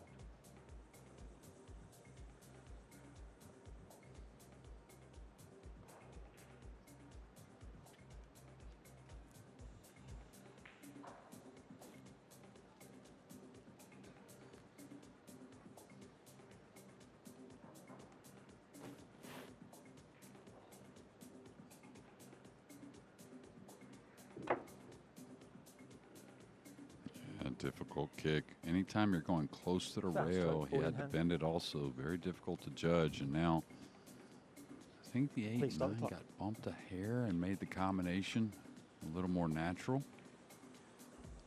And this is the 3rd rack in succession, Jeremy, that Raga's had ball in hand with an open pot to start. Yeah, and because he really didn't break the balls well there for a couple racks, and a little maneuvering game that he got the best of. And now to get to the heel, he's kind of overhit this a touch. So now he's got to put a little inside spin or come across for the 8. I think he intended to get on the combination, that being the 8-9, to finish this rack and get on the heel. But he got a little too excited, ahead of himself.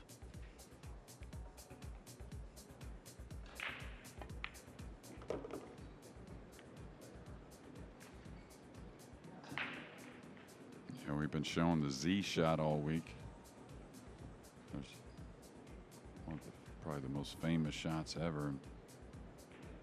Just to inform you, Efren Reyes will be in the building. I think he got in today, to be honest, but don't know if he'll appear until tomorrow or later tonight.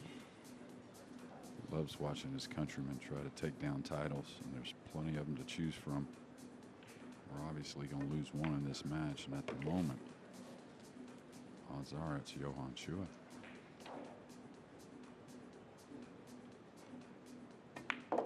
Anton Raga. Yes, and that's because Anton Raga is now on 10, 4 clear, 4 up, a possible 5 racks to play. Johan Chua will need all of his brilliance to pull this match out of the fire. In fact, breathing fire, it's the man they call the Dragon. Now, there's an extra prize here this week.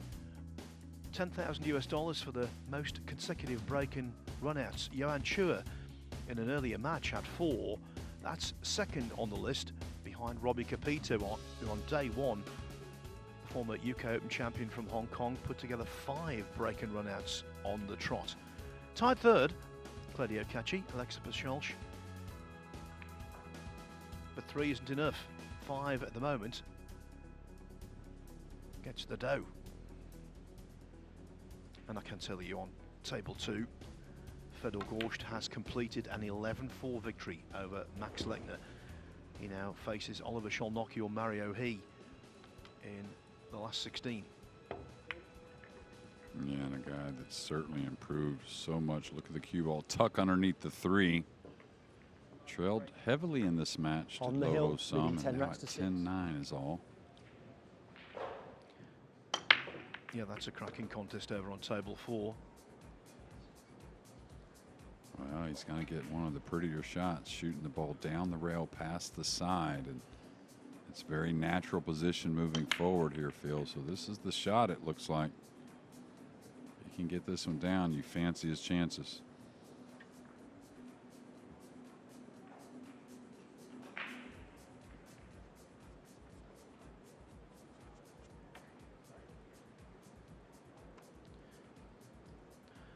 Remember, Johan Chua led 5-4. He's only won 1 rack since.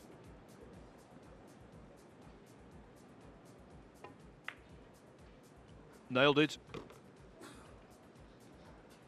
Is the writing on the wall for the World 9-Ball Tour rankings number 4.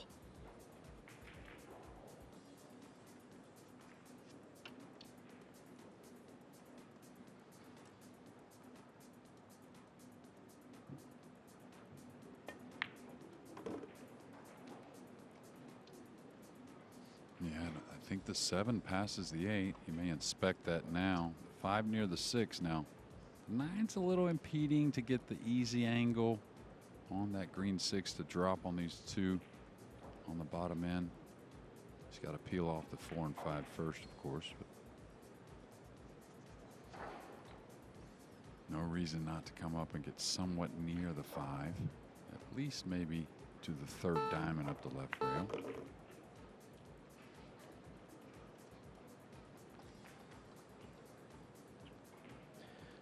In big tournaments, because he doesn't play an awful lot of them, he has been a nearly man.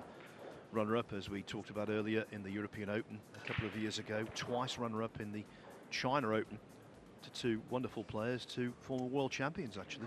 Wu Chiaching and Joshua Filler. Is this going to be Anton Raga's breakout party?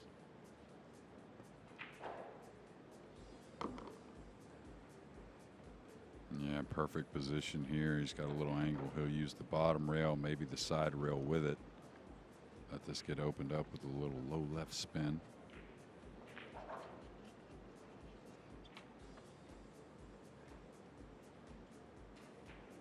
Really a lot of preference.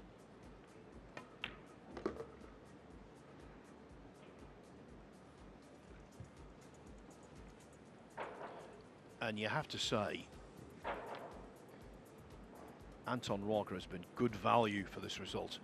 Oh, absolutely. And, you know, from what I saw early in the event, I saw some nerves flowing, even as a big favorite. And now he seems to be just getting stronger and stronger as the matches move on. And we've seen this before from him a few times. Coming 2 rails at the 9. A little bit of a stretch.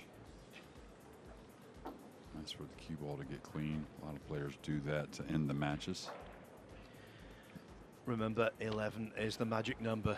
So this frees passage into the last 16 to take on Amir Ali or Luong Dok Tien.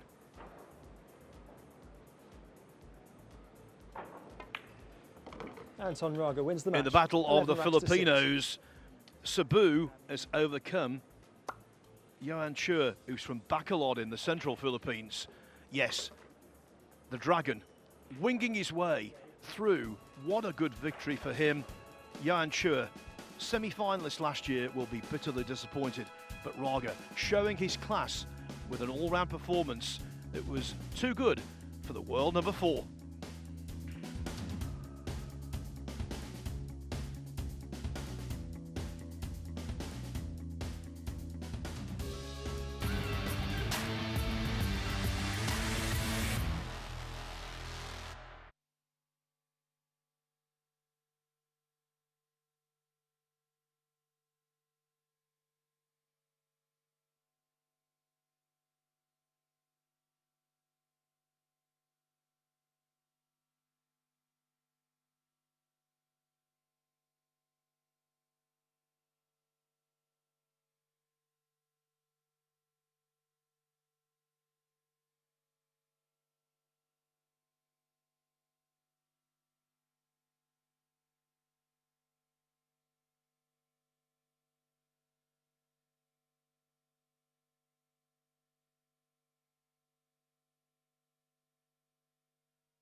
Yeah, the big news coming out of night 4 here at the World Pool Championships. Bad Koi is out of the World Championships. The world number 4 seed knocked out by the world number 36, Anton Raga. It was the battle of the Philippines, but it is Raga that is through to the last 16. Scott, come straight to you. Just talk us through those stats. What was the difference in this match?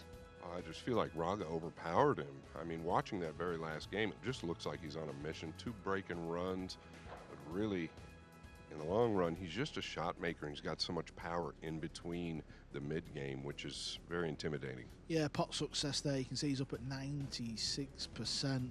Only missed 4 balls, you know, and 17 racks played. It was a real good performance from Raga, and obviously not an easy match when you're playing your fellow countrymen, and they're good friends, but you know, Raga is a funny little player. He's got all these like little nifty shots about his game, very quirky character on the table, and he's got all the shots that you need to win a tournament like this. Well, Chua was many's favourite to go on and win the tournament. When we were speaking about him on day 1, he was many's favourite. Yeah, anything can happen in this format, though, and these two guys are very familiar with one another. 2 fouls for Raga versus 5 fouls for Chua. That's a huge difference right there. That's 5 turnovers versus 2. Big turnovers right there. That makes a huge difference. That's probably the scoreline difference, actually, in that match. Yeah, I agree. Yeah, and Raga's not really played loads of tournaments on the World 9-Ball Tour. Listen, the tour's still developing. It's still new. Still, tournaments are being added all the time. Obviously, he lives in the Philippines, which is a long way. He's been to a final of an open event. He lost out in a classic to David Alcaide. Listen, he's got a good chance, and obviously he's going to go to bed tonight, and he's going to be thinking, oh, I'm touching distance This now. is the thing, a win like that for Raga, the confidence boost that it must give you. Yeah, he's got huge confidence now. I think he's always had big confidence, just a huge money player over in the Philippines. That's what he's used to doing, right? But I think his transition into tournament pool is obviously here. And not to mention, he's got a little money coming in pretty good. Waking up tomorrow, That's he'll be always helps, excited. doesn't it? Yeah, it'll definitely help. Well, it's not just that as well. Obviously we talk about $250K to the winner, but there's a load of other bonuses on top. But $250,000 in the Philippines, I mean, that's life-changing. It's real life-changing money. Absolutely, absolutely. Right, shall we have a look to see what is still to come this evening? I do have to note as well, I'm so sorry about my shoes. I've been doing laps of the arena and I've totally forgotten to change my shoes. Love them. Everyone's looking at them, so I apologise for that. Let's just have a look. Should we gloss over that? Let's just have a look to see what's coming up in a moment. Our main TV focus then this evening is Scotland's Jason Shaw up against Jeffrey Roeder. I mean, Jason Shaw, let's just get stuck into him. Because he is someone, well, he's achieved so much in his career, hasn't he? But this world title, that still escapes him. Yeah, you don't know if it's a monkey on his back or not. I get to call his match coming up next. I'm excited to do it. I know he had a few struggles versus Dennis Grave just last match, but he finished really well, which is a good sign for Shaw. Yeah, it's amazing to think that Jason Shaw's only been to a last 16 once in a World Pool Championships. You'd think you'd be right at the business end all the time every year. He qualifies, don't get me wrong, but listen, this is a big match because it's quite interesting. Jason Shaw didn't start out as a 9-ball pool player, he was an English 8-baller, and Jeffrey Roeder, well, quite unusual. He started out playing snooker in the Philippines. He's made the switch 2 or 3 years ago, so this is going to be a very intriguing battle. One thing we do know about Jason Shaw is he does love the big occasion, and that does seem to bring out the best in him, doesn't it? Well, that's a great point. He is a legend of the TV arena, and that's a true story, right? Moscone Cup legend. What he does in the arena there is uncanny. Can he do it here? Yeah, he loves it. He gets pumped up for it. And funnily enough, I was in the practice room with him then. He says, "I've got to walk out. We're walking out." I said, "I don't know, pal. I'm not in charge." Yeah, he wants to walk out. I want to walk out. I want to get over this podium, come down, see Anna's shoes, and get in the arena. And all that. We're glossing over that bit. Come on. We can see them behind us, just warming up and getting ready to take on the practice table. What sort of goes through your mind in these moments? I think Jason, he's the type of guy that just dials in, really. A bomb could truly go off and he wouldn't know it. That's the type of guy he is when he's dialed in. I look forward to him to play good. I think this is the first main TV match he's had all week. He seemed pretty relaxed all week as well, Jason Shaw. Yeah, very relaxed. And what's interesting, it'd be interesting to see how many times these two have actually met on a pool table. I bet it's not a lot, Scott. No, it can't be a lot. You don't see Rada playing a lot on this stage. I look forward to it. All right, well, they're getting ready. So let's get to it, shall we? Our second and final TV match of the night.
and welcome back. Well, Jason Shaw looking to secure his place in the last 16. Let's see how he fares against Jeffrey Roeder.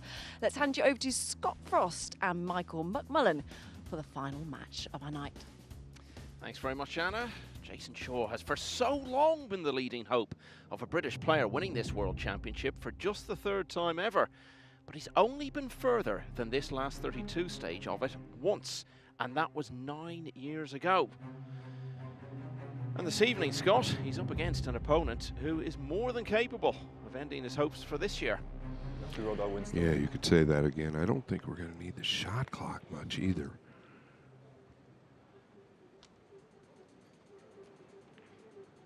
Break number 1. Jeffrey Roeder, the 25-year-old from the Philippines, will start us off. And once again, it's a race to 11 for a place in the penultimate day, the last 16.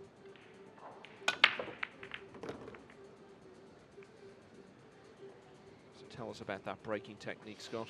I'll tell you what, the cue ball finished high, which we haven't seen a lot of on this table. But I think that's a great result. It had to catch a pretty good kiss. Well, it caught off the 9, then the 3, but it was going to be good regardless.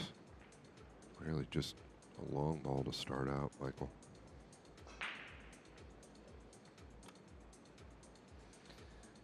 This is the sort of shot that if you get it, it can make you feel very good right from the start.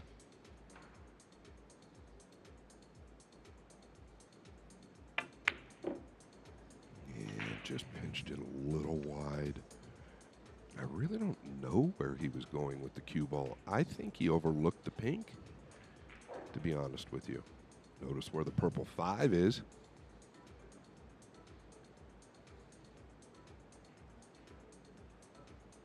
But he definitely did not have correct position. Extension code. Jason Shaw, 36 years of age now, ranked number 9 in the world. Has been a good bit higher. He's been a top 4 player in the past.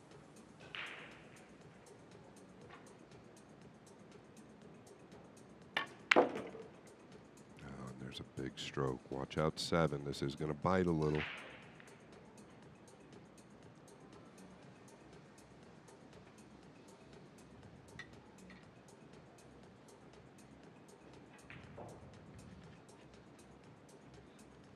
I think really if he can bury this, he's okay. Obviously work with the 8 low, but he's close to 50-50 here. It's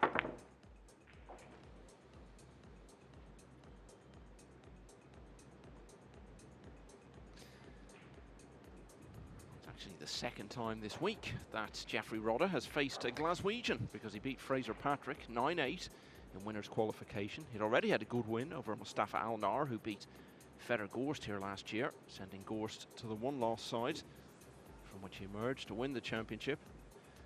But he had a convincing win in the previous round earlier today against Fu Che Wei. He won by 11 racks to 4.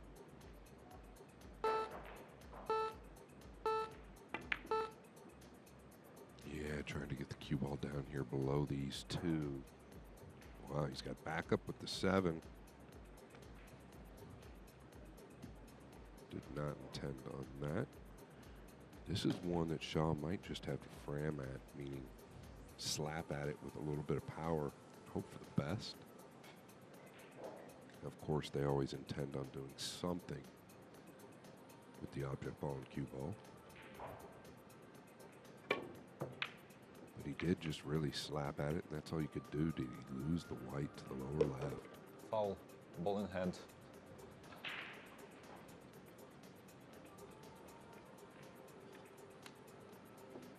Please start a shot clock.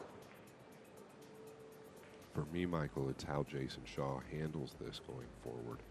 You just touched on this. He's never made it to the final 16, or he's only done it once. Yeah. It was once back in 2016, got to the quarterfinals and lost to Albin Ocean, went on to win the title. So the last 32 has been a regular stumbling block for him. In fact, he's gone out at this stage in each of the last 3 years.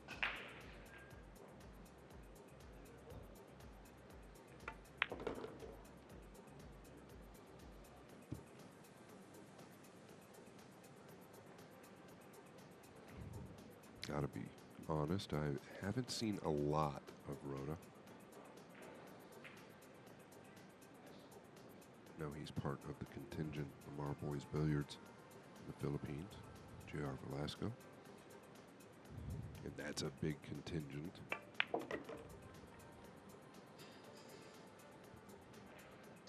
Well, he had a very strong 2024, did well in a number of the matchroom events. He's ranked number 25 in the world. He was well outside the top 100 at the start of last year.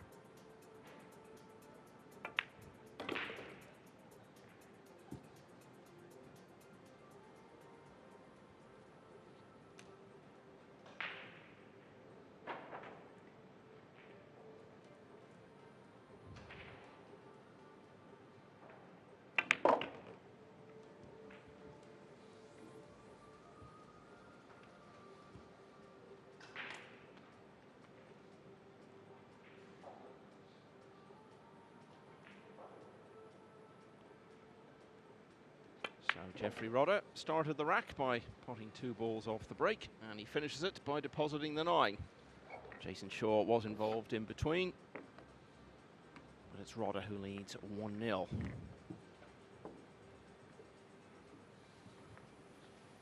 So another winner to tell you about. Bernie Regalario has defeated Loho Sum of Hong Kong by 11 racks to 9.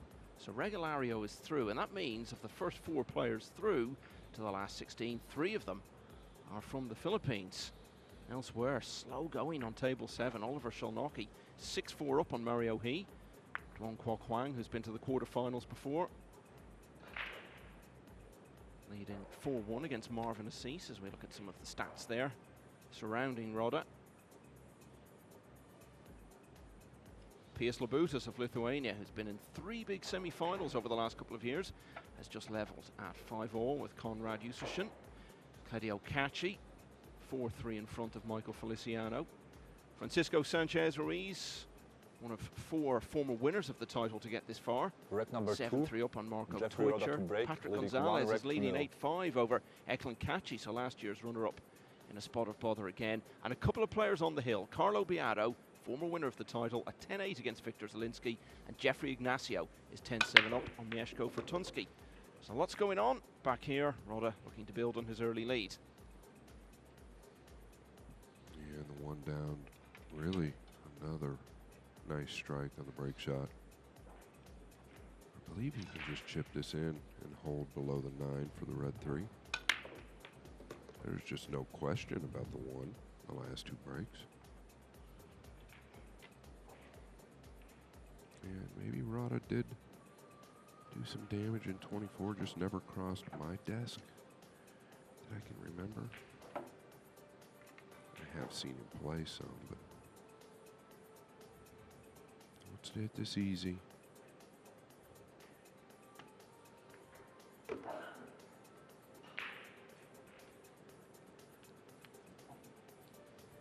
think it stopped in the nick of time.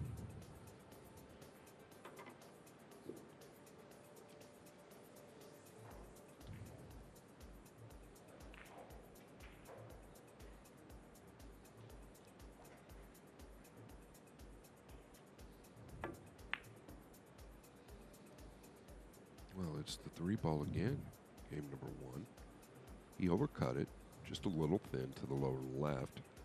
And now he's overcut it just a little thin to the lower right. Game number 2. It's a long way off, of course, but Shaw this week looking to become the 14th player to have won both of the 2 standout titles in the game, the US Open and the World Championship. His US Open win came some time ago, 2017, when he beat a very young Eklund Cacci in the final.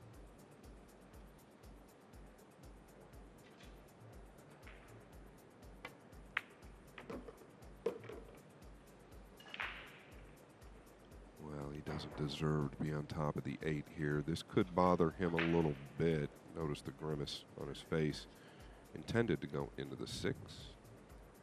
But anytime you're intending to go into an object ball, anything can happen. Gonna come 2 rails out here with a high right ball. Wow, very clean. over the 9, Michael. Yeah, so nothing coming particularly easy for him early on.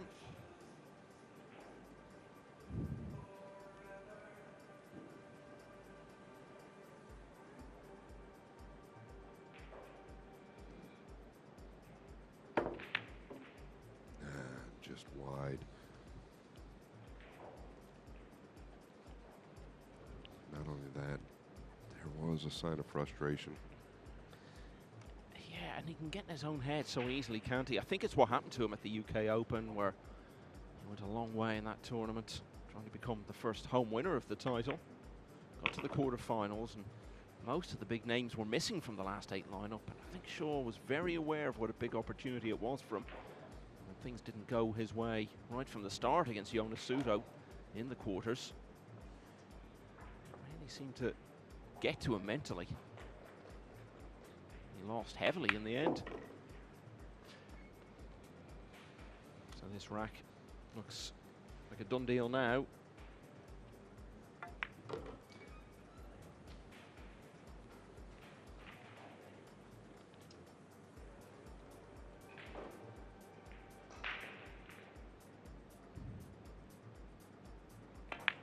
Sure enough, Jeffrey Rodder leads 2-0. So there were 18 Philippines players who started out. 12 of them made it as far as the single elimination last 64 stage, and 10 of those got to the last 32. That's almost a third of the field at this stage of it. And it's just a numbers game, isn't it, Scott? Because the game is so massive there. You've got so many people playing, and the standard is so high that they all keep raising the bar for each other. So it's no mystery why they're doing so well on such a consistent basis in these big events over the last year or two. Yeah, there's probably 40, 50, 60 of them. They're on their way over here soon. We just haven't seen them yet. Well, there are the details on Jason Shaw. Came through against Max Eberle in winners qualification. And then had that big deficit for much of the way against Dennis Grabber. Turned it around. Finished quite strongly to win 11-9 against the Estonian, who has been to the quarterfinals of this World Championship before, as has Jason Shaw, as we were saying, on just that one occasion. So a good start then for Jeffrey Rodder. Jeffrey Rodder. Long way to go though. 11 the 2x target 2-0. now for a place in the last 16.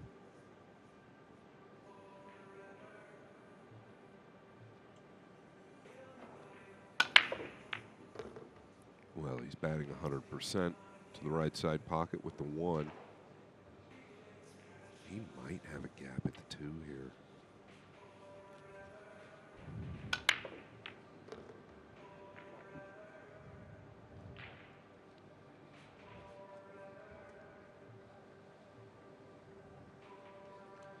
First became aware of Rodder really on the international stage towards the end of 2023. Got to the last 32 of the Hanoi Open, only losing to Fedor Gorst. And a week before that, against much the same field, he'd got to the last 16 at the Perry Open and was only beaten hill by Michael Feliciano, who went on to reach the final.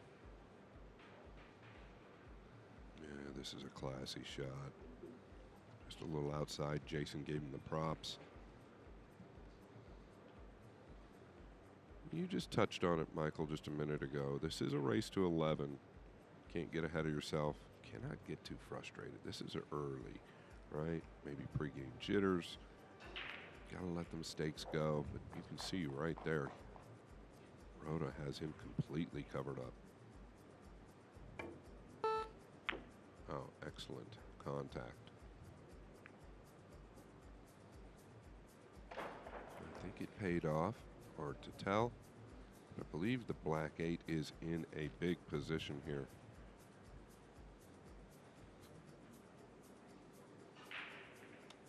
Can he get to the right long rail first here? If so, the 2 is a big ball. And it was tight.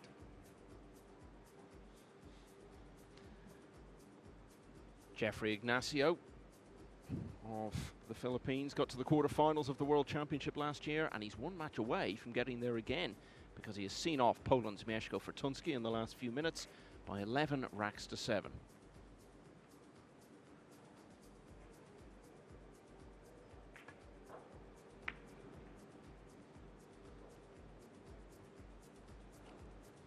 Yeah, it's a part of the game that Jason Shaw really doesn't get enough credit for. Everybody talks about the power that he has, but boy, tactically, he's right up there in the top 5 for me.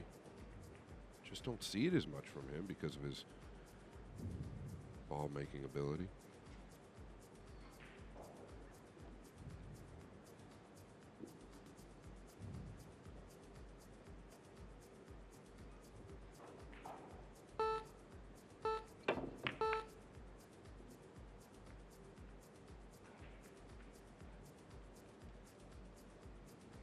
Well, I don't know.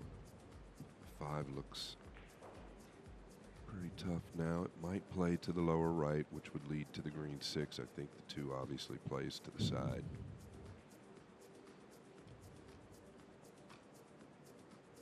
Does he have to swerve this and avoid the 4? Or does he just crash into it? Yeah, so he avoided it.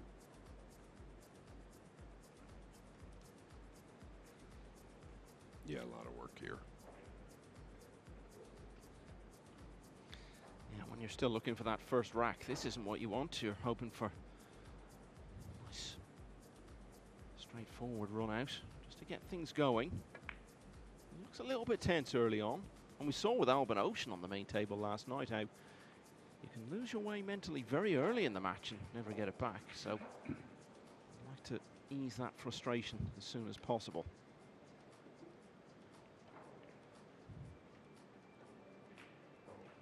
Yeah, another great look at Jason's defense. This hit is not easy. Oh, he allowed the cue ball to lengthen out. More credit from Shaw. Really pays to hit him, Michael, and this is laid funny.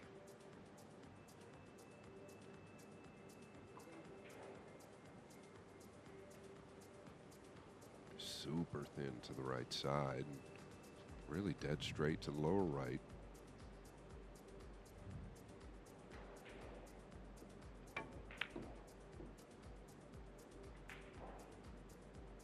This is going to be off.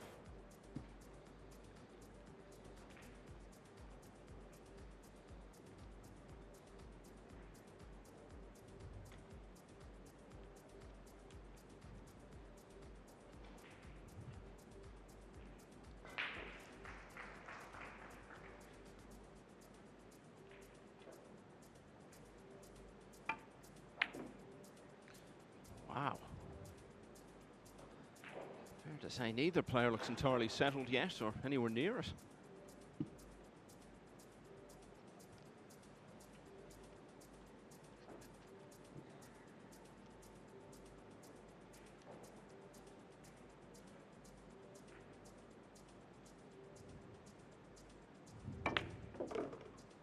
Coming all the way back below the 4.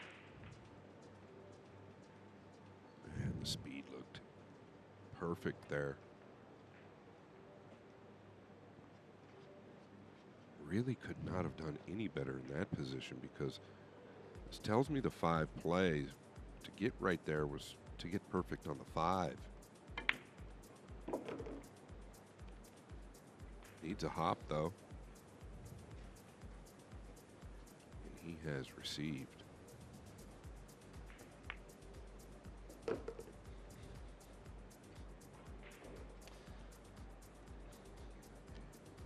Well, this will really help him settle into the match if he can finish the job here. This wasn't straightforward by any means when he came to the table. Off the back of that really shocking miss by Rhoda.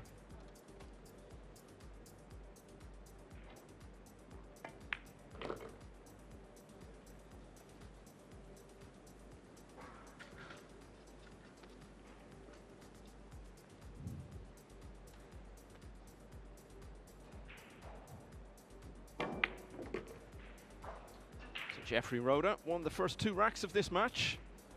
He had a bit of a chance in the third, Jason Shaw has actually done really well to capitalise on Roda's miss there. A good run out. Shaw closes to 2-1 behind.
Seems astonishing to be saying it, but Jason Shaw is in action here in Jeddah this evening, looking to reach Number 4, the last 16 of the Jason World Shaw to break, Championship for only the trailing 2 second racks time to ever. 1.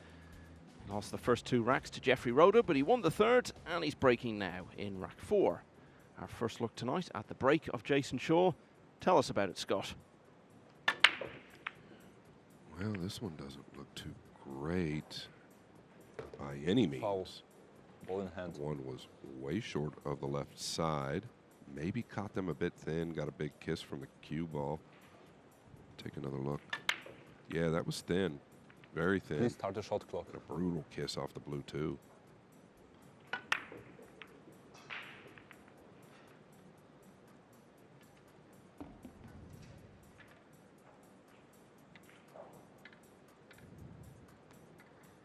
We noticed a lot of these players really experimenting with the power. He did not hit those extremely hard.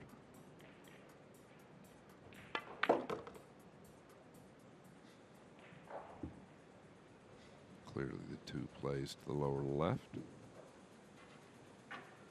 Can wrap around the lower right corner if you'd like. With a steep, low outside ball. Or he can level out, Michael.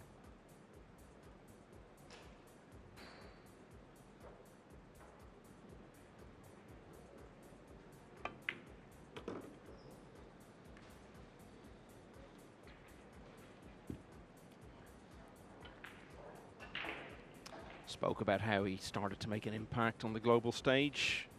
Those two events in Vietnam towards the end of 2023, and it was on the return there for the Hanoi Open last year that he got to the semi-finals. Was heavily beaten though by Ko Pin Yi. But arguably even better than that was his run to the quarterfinals of the US Open because of the players he beat on the way: Victor Zielinski, Jeffrey Ignacio, and most notably of all, Johan Chua. It was only the eventual champion, Fedor Gorst, who ended his run in the last 8 in Atlantic City.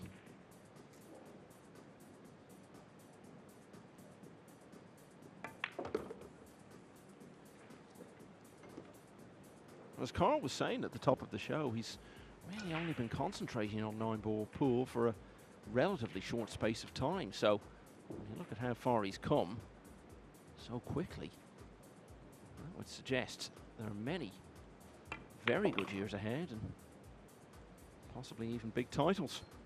Yeah, you can see the talent.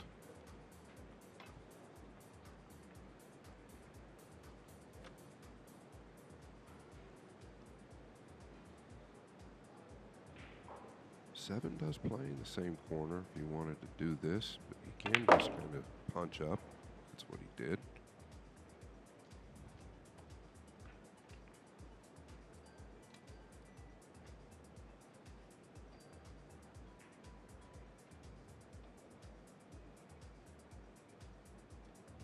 Kind of reminds me of Carlo Beato in a little bit of a way. Maybe a bit slower, but the way he dresses the cue ball.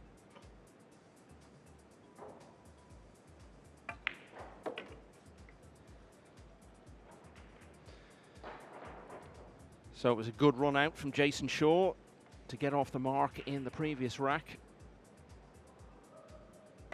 Scratched off a dry break at the start of this rack, and Jeffrey Roda has done the rest, so he's 2 clear again now at 3-1.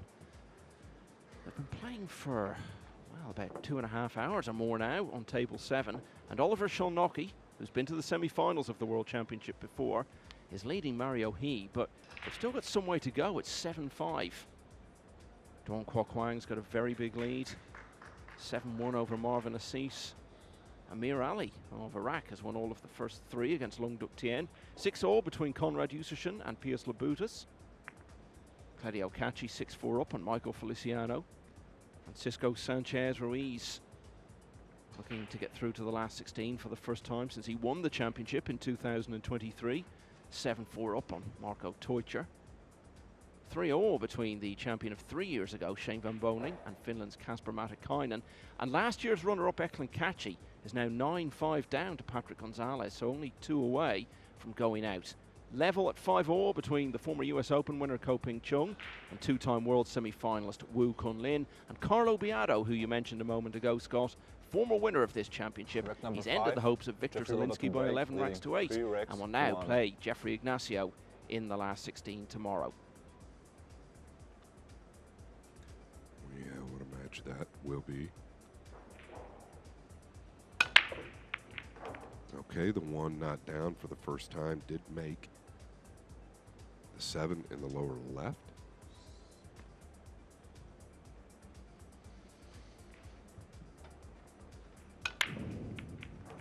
And the blue 2 knocks the 7 in. Now, there is value to jumping the 1 in here. Notice the 3 does not pass the 6 in the top right, so he'd like to end up pretty straight on the 2 if he can knock this in.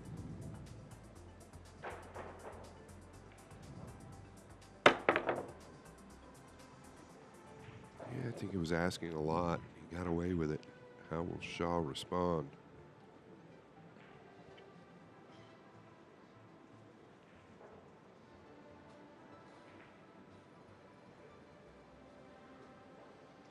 As I said, Shaw looking to get to the last 16. Only the 2nd time ever, but he has reached that stage in both of the Matchroom Big Field events so far this year. Mentioned his run to the quarterfinals of the UK Open. But he also got to the last 16 of the European Open in Sarajevo back in March, and it was the eventual champion Joshua Filler who beat him. In between, he did well in another Matchroom event, the Premier League, where he got to the final 6 the last day.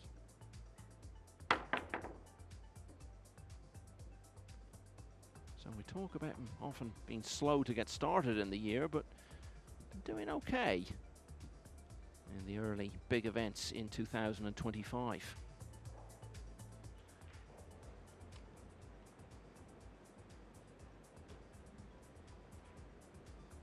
Yeah, you can float this in to the top left. Like I said, you don't want to get too steep on the 2. And that's why I hit it so soft, but this is not going to get there. Just a tick thick.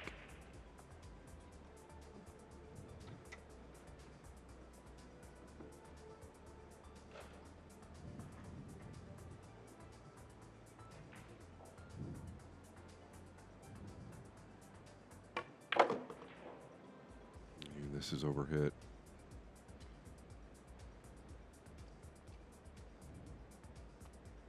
Makeable, but overhit.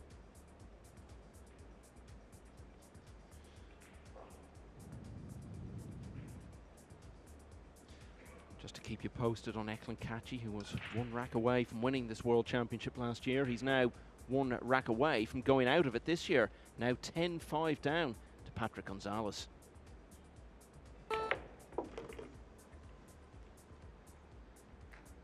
Needs it to run. Pulled up well short, really.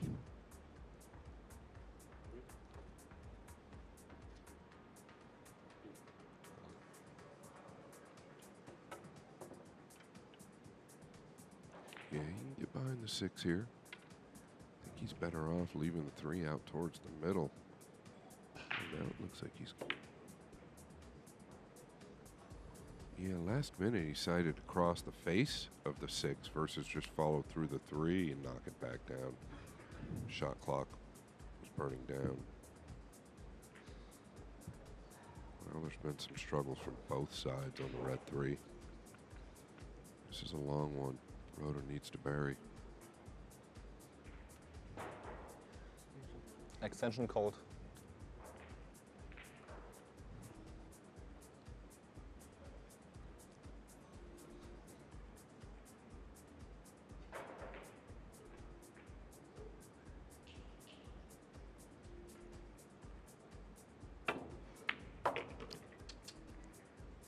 Wow, extremely clean hit. Just overrun the mark, Michael.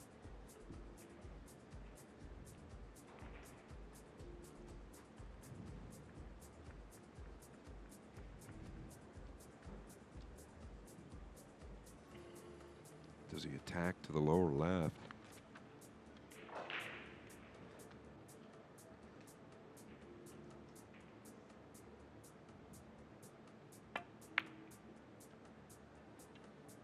This is lost. I felt like it was tough to hold behind either of those balls, the 8 or 9.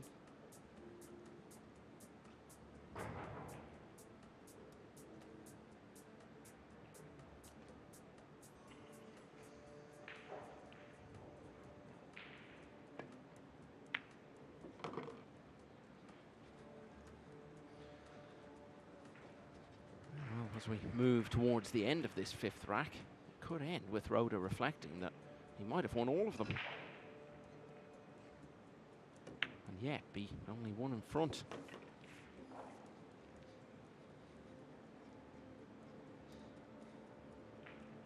Just never mind what he could have done. The reality is he's likely to only lead 3-2.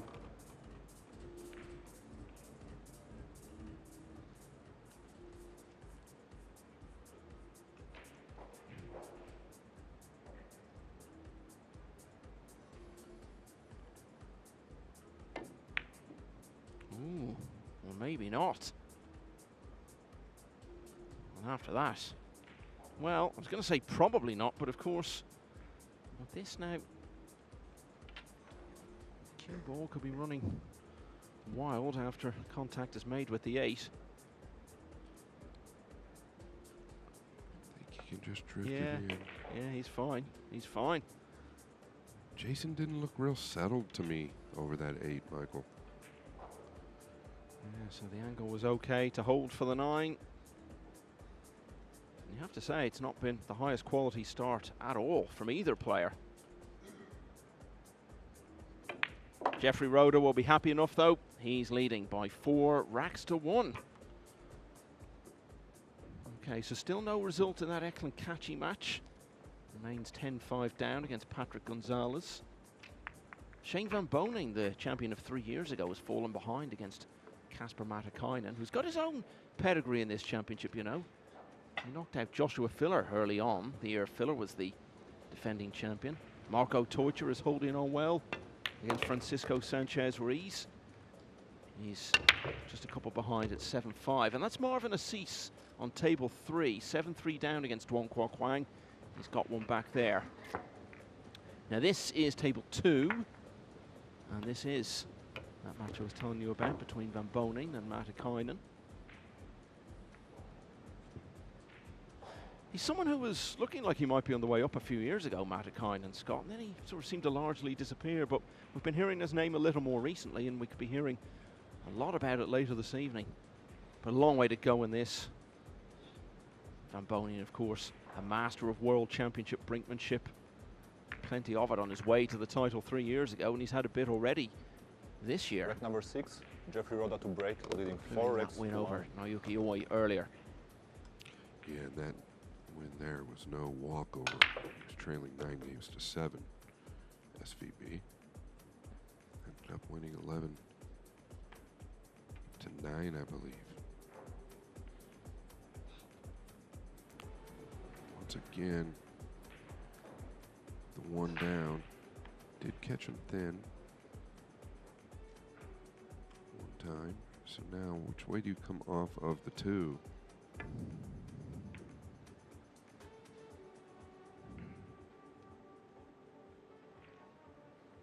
Yeah, things going his way there. Thought he could scratch off the 6 with any contact. We saw Shaw trailing back to his chair towards the end of the previous rack after that miss on the 8, and the signs weren't good at all, were they? Body language, not what you want to see if you're a Jason Shaw fan, of which there are many.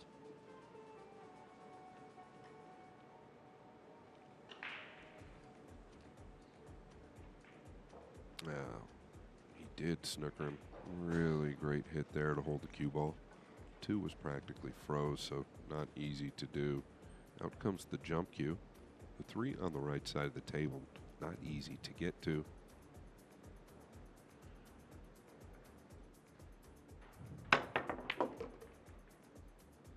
But Jeffrey Roeder made it look easy.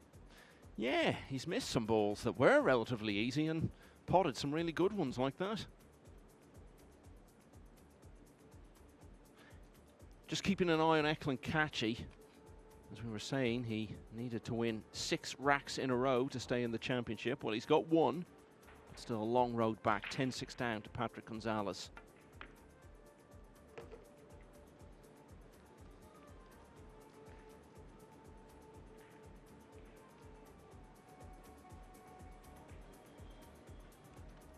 You just don't want to get straight on the purple 5. Carry your angle. Green 6 down here low. And he has fallen pretty flat. The cue ball, to add insult to injury, finished on the rail. He's going to have to come with a big one here. Maybe some type of bend around the 8.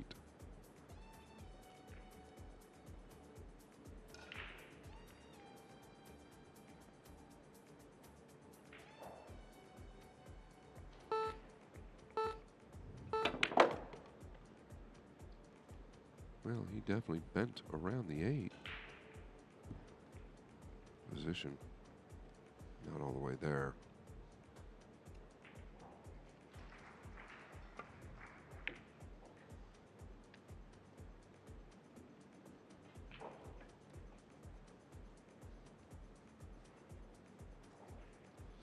Not sure Jeffrey Roeder would have believed that he would go out and make as many early errors in terms of pots missed and positional misjudgments against one of the top 10 players in the world and be 5-1 in front, but that's a very real possibility.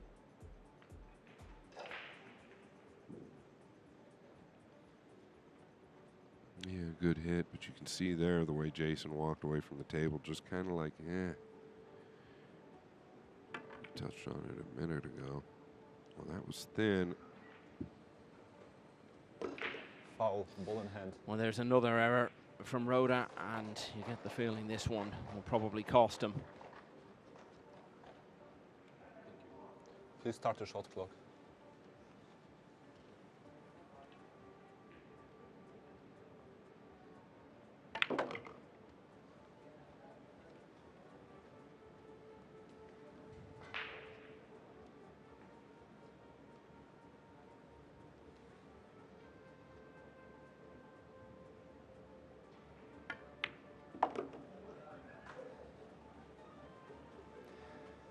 So neither player at their sharpest or anywhere near it so far in this last 32 match.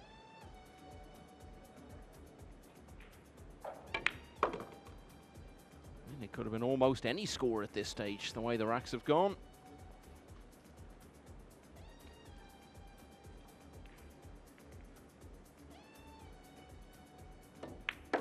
This one has gone the way of Jason Shaw. Rhoda's lead is trimmed to 4 racks to 2.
Eklund Kachi was agonisingly close to winning this World Championship for the first time last year, but there'll be no going one better this time. He's been beaten 11-6 by Patrick Gonzalez and is out of the championship.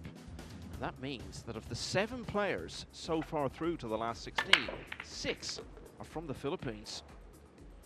Oh, it's going to be another scratch for Jason Shaw, just as it was off his only previous break. And this looks like a very nice position with ball in hand for Rhoda, Scott. Yeah, and I just, as a player myself, we always tend to look at the body language. Please start the shot clock. A kiss like that. He got a kiss off the top of the 9 up to the top left corner. Things haven't exactly gone his way, but he has played far from perfect, as you've touched on in the layout. You've also touched on, looks very nice. Pink is playable to the lower left. Did he get awkward here where it's even funny going forward? Just to wrap up on Gonzalez, by the way, he'll be playing Bernie Regalario, so that'll be an all-Philippines match. Got Beato against Ignacio, which is all Philippines as well.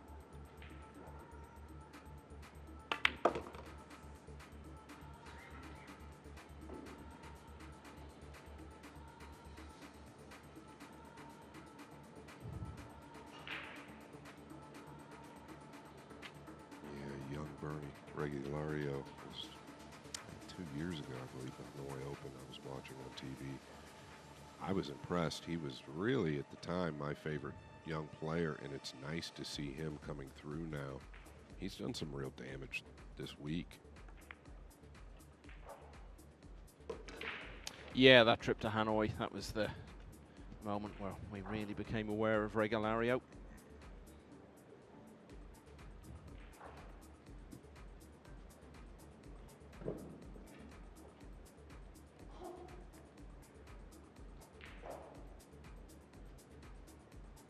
This run started off by a pretty brutal kiss off the 9 for Shaw. He did hit the break shot pretty nicely, so bit disheartening there. Rhoda looking to stretch it within 3.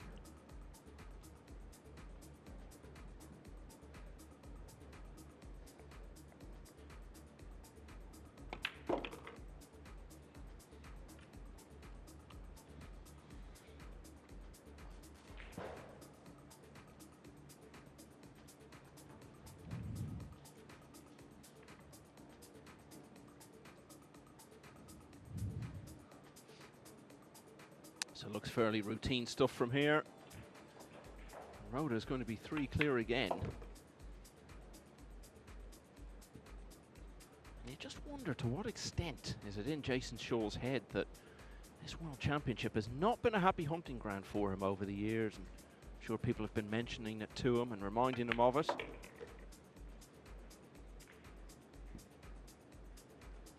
As you said though, Scott, wasn't a great deal he could have done about that break.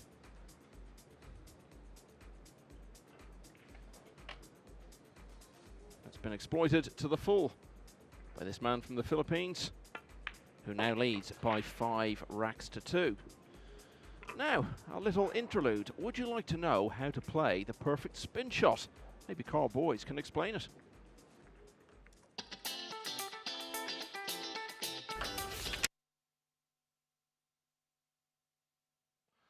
Or maybe not. We'll get back to that, Scott. I suspect it's going to be worth waiting for.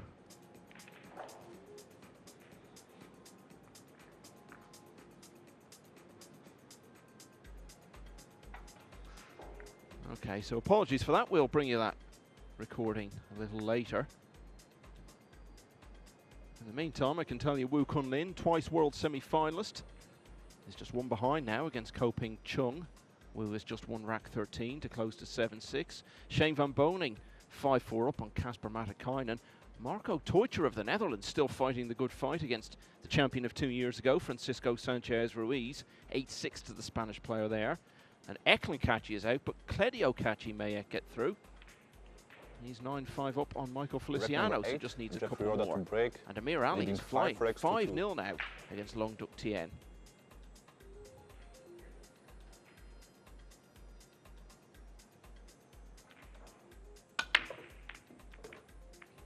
Oh, got a nice kiss off the pink 4. I think the cue ball was scratching the same side the 1 went in.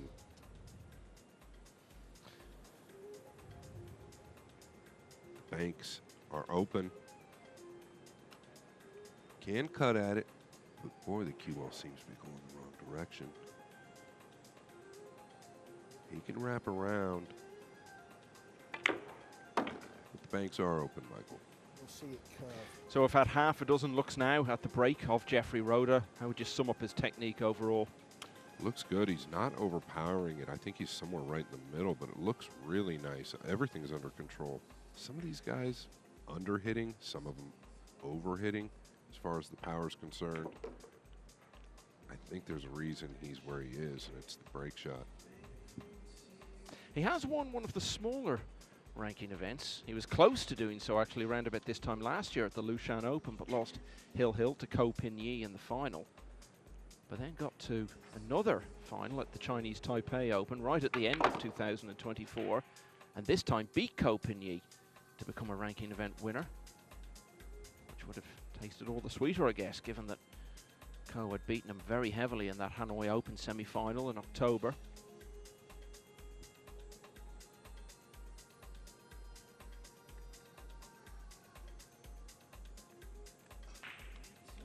Extension called.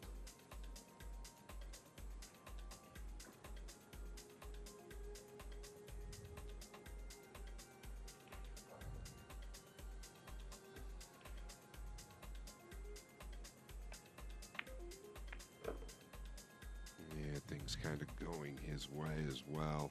Could have easily ended up over the 8 on that shot. It stopped just in time. And then the 5, obviously, stopped just in time as well. Anywhere out towards the center for the green 6.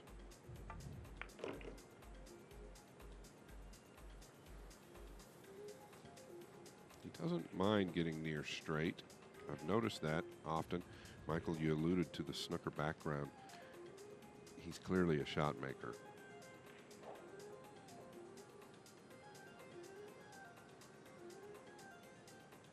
Yeah, just a moment's anxiety there. But it's finished up just fine.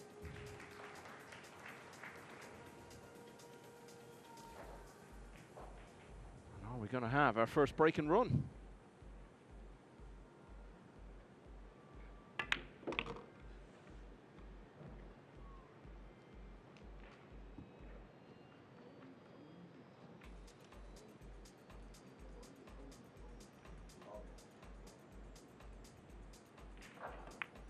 Jeffrey Roeder has now won 4 of the last 5 racks. He's got his biggest lead yet in this match. He's 4 clear at 6-2 against Jason Shaw. Now, I said this would be worth waiting for. The perfect spin shot, described for us by Carl Boyes. Welcome back to Pool School. In today's lesson, we're going to look at the swerve shot, or as the Americans call it, the masse. So first things first, always make sure you chalk your cue. You don't want to be miscuing. So as you can see, if I get down low with the old POV glasses on, I don't need to bend this cue ball that much.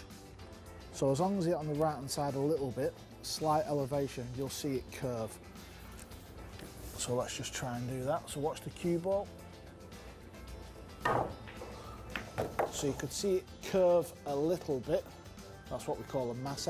Now, as you can see, I need to swerve the cue ball a lot more. So I need to go a lot higher. I need to aim on the right hand side. I need to get the butt end of this cue right up. That's going to get the ball massing around the red 3 ball.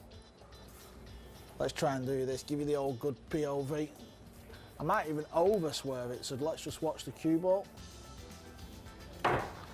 There you go. Look at that. Bends right round. Now, one little tip I want to show you, if you hit this too hard, you lose the arc, you lose the swerve. So when you're hitting the cue ball, you've got to deliver the cue a little bit slower. So watch the cue ball now. I'm going to hit it quite hard, and you lose the swerve. So I'm still aiming up, so watch the cue ball. See how it didn't get a chance to curve round? So always deliver the cue a little smoother and a little softer. Gives a whole new meaning to Boyes School.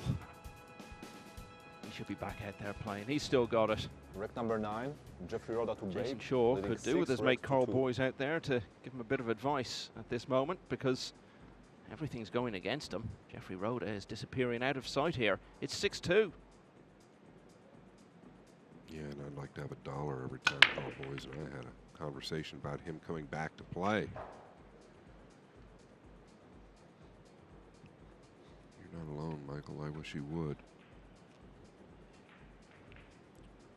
Dry break. Yeah, it's the first he's had in the match.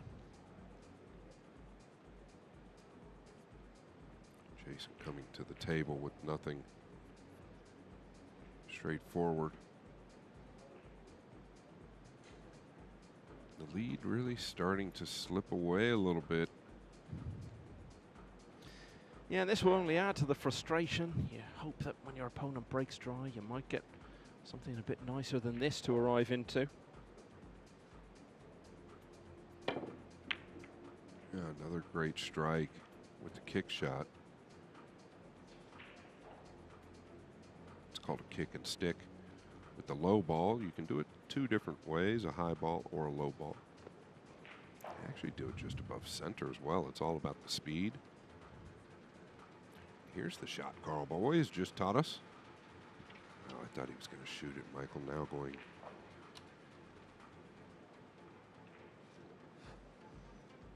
Maybe he is going to shoot it.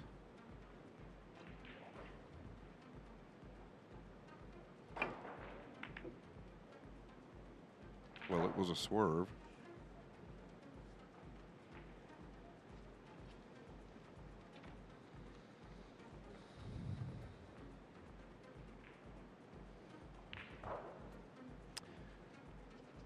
Just keeping an eye on the match that refuses to die on table 7. It's been going on for such a long time now, but Mario He is just a couple of racks away, potentially, from getting through. He now leads 9-7 against Oliver Szolnocki in a clash of former world semi-finalists.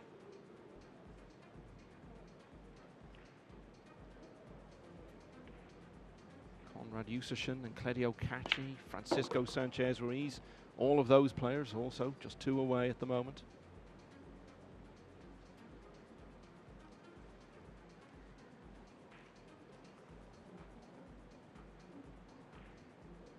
Big clearance this.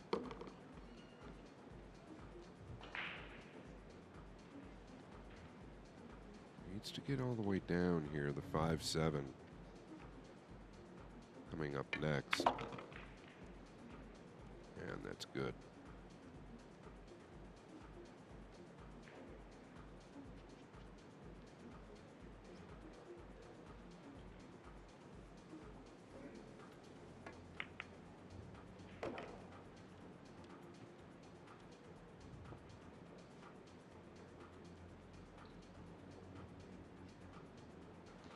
I think he thrives on the backs to the wall scenario at times. So long as he doesn't let his head drop, it seems to bring out something in him. You think back to the Reyes Cup when his European team were on the brink of defeat. Well, I say his team, Carl Boys, of course, was the captain, but Sean was very much the leading man for Europe that week and went out and played back-to-back singles matches and won them to keep it alive for Europe.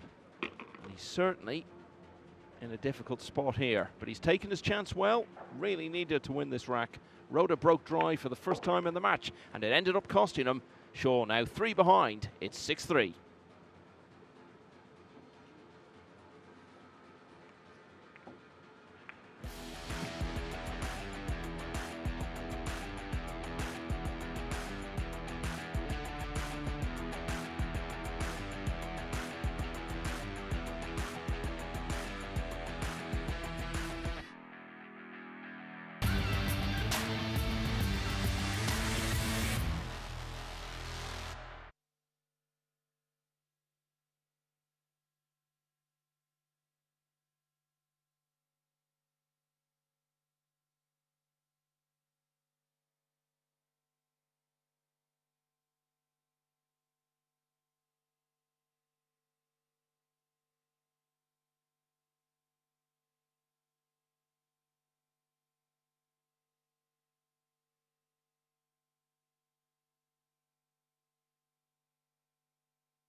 matches we're keeping a close eye on is Ko Ping Chung, the former US Open winner, against Wu Kunlin. Ko has just made it 8-6 there. And you can see what else is going on. Casper Matikainen really putting it up to the former champion. Shane Van Boning, that one is 5-all. Duong Kwok Hwang, 9-5 up on Marvin Assis on table 3. Back here, Jason Shaw is back to 6-3 down against Jeffrey Roeder. How has this come out, Scott? Well, by the looks of his arm movement, he snookered. But boy, it sure looked like he had a gap to me. Crashing into the 9 again. Cue ball going right back up towards the same direction it went before. Notice the gap between the 3 and 5, the blue 2 down here in the lower right. I feel like it's makeable. Well, that tells us clearly wasn't.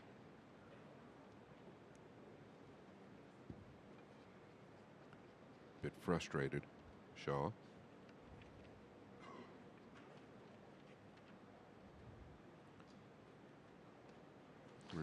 Remind everybody, Michael, it's a race to 11, right? So he does have a little bit more time. I mean, when you're 3 racks away, if you're Rhoda, versus 5, it makes a big difference.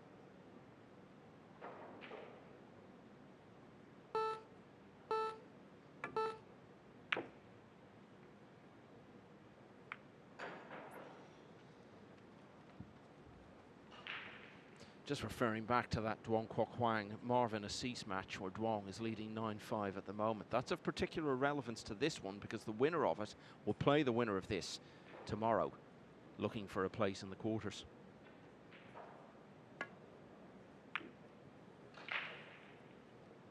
Yeah, really 2 good hits back to back by Shaw. Great speed on the object ball there. Makes life a lot more difficult for Rhoda.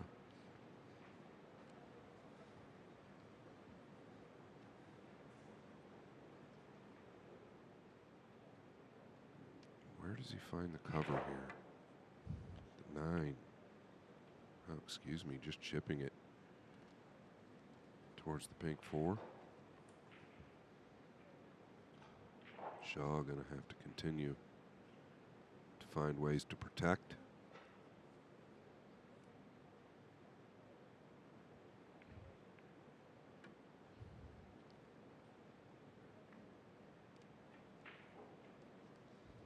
Did he actually leave a pocket here? Even if he didn't, I think that he might be able to tuck behind the 6.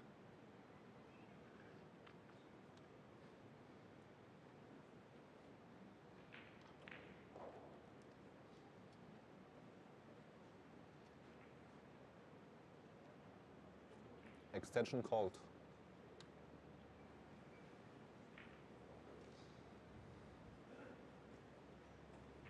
There you have it. He's left more than a pocket. Oh, and he tried to power through, caught the bottom of the 6, I think, more than once.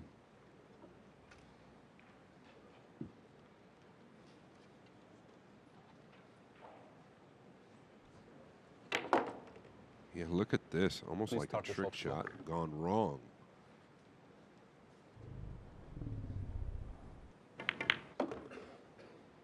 Shaw will not be disappointed.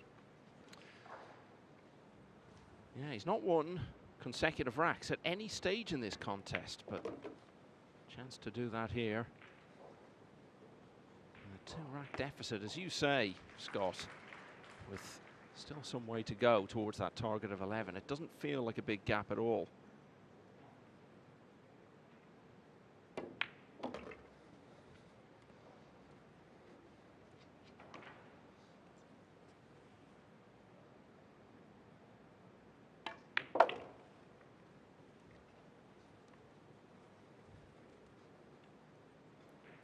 Might be forced to take a little more distance here on the 9.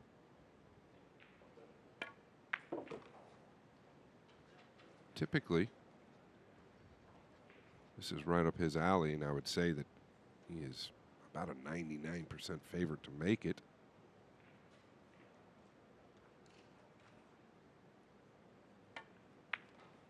He had fallen 4 behind, and quite swiftly, really, Jason Shaw has cut that in half. It's now 6-4 to Jeffrey Roda.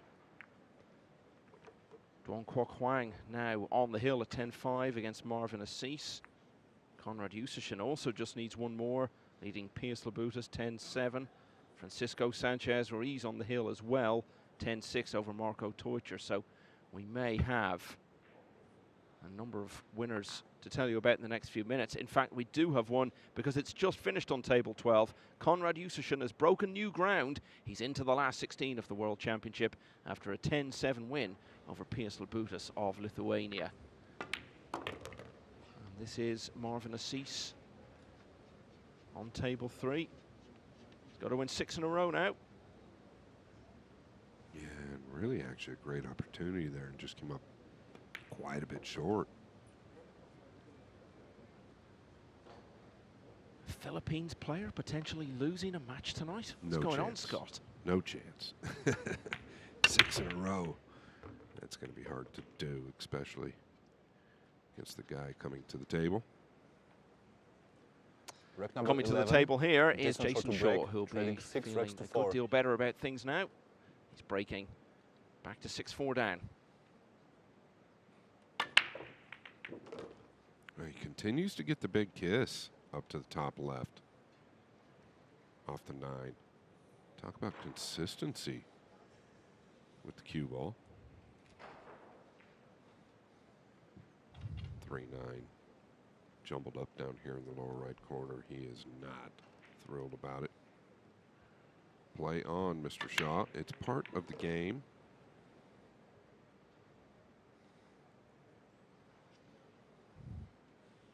Yeah, what a mess, really. Look at the 5, the 6, the 3-9. Yeah, I guess you can complain a little. I don't blame you.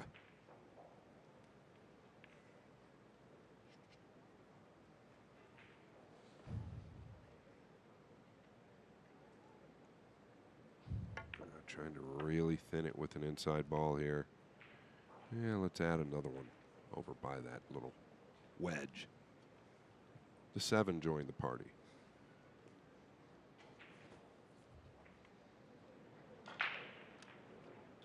He's asking, what do I have to do?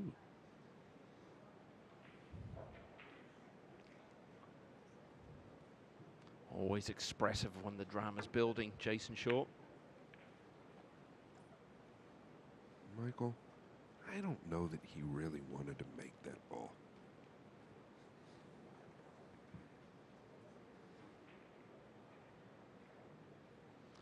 Well, the balls have certainly fallen funny.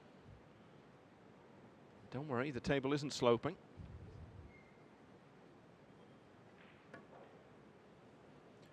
Looks like a game of cat and mouse here, Michael.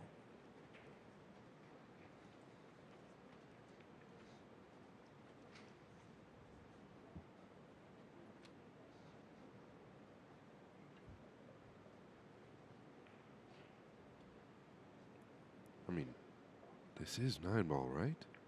This is one of the craziest layouts I've ever seen. I don't know that he wants to make this 2-ball. You love all this, though, don't you? You're the one-pocket king. You love this kind of purist stuff. Playing one pocket, I love it.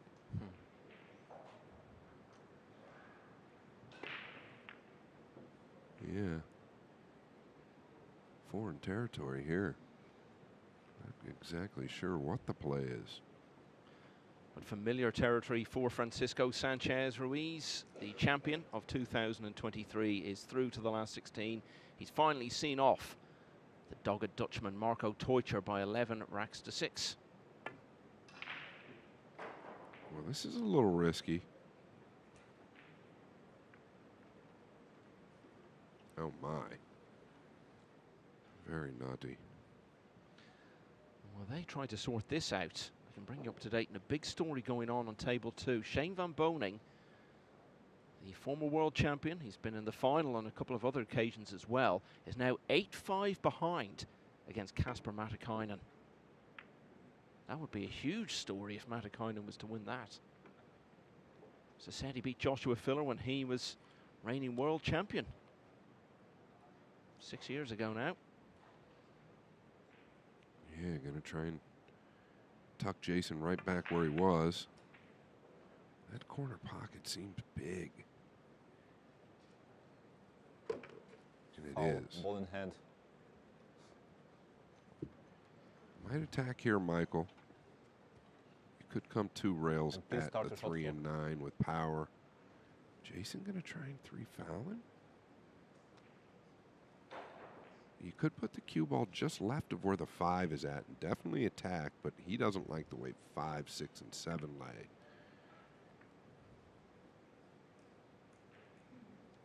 Big pocket Foul, down here. ball in hand. If you are going that direction, you have to get to the bottom rail first.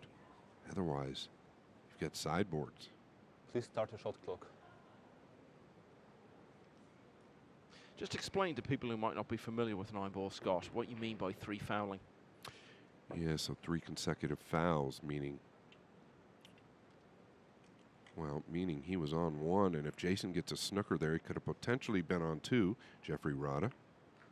But now Rada going to try and do that. And if you get 3 in a row, meaning you don't connect with the 2 legally, it's a loss of game. But this is just wild to me, the way these balls have finished. This rack could end up lasting longer than that Shalnocky He match that's still going on.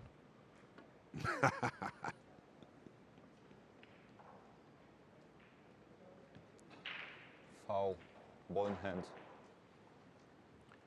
Well, I wouldn't be surprised if he tries to chip Please start the shot the clock. 2, get back in behind the 3 and 9. Doesn't want to leave the 2 over the side.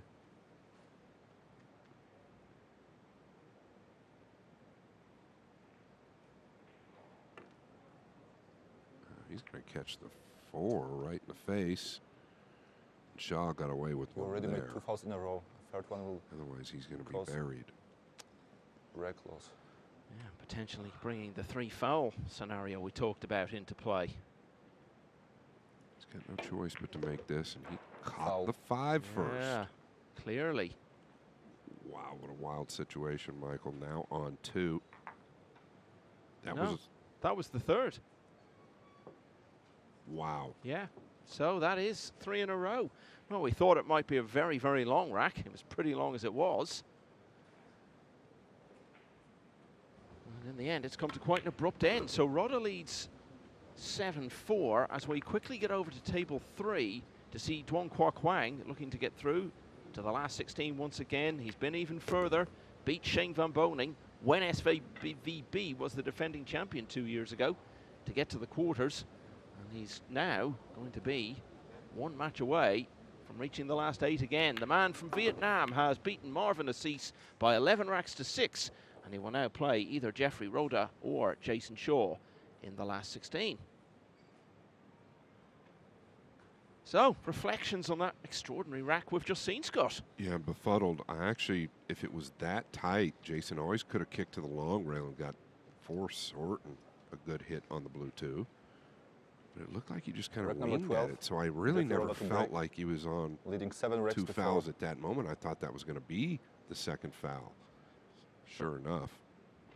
So in the end, Rhoda leaving a chance to pot the 2 worked very much to his advantage because Shaw attempted to do it, smacked into the 5 instead, lost the rack, and Rhoda is off here again in the next. Made the 1 in the side, and I think the 2 goes as well. That could be very costly for Shaw. Yeah, in many different ways. Very rarely do these players get 3 fouled. Oh, it's one of those things that I think falls under the heading of almost never happens.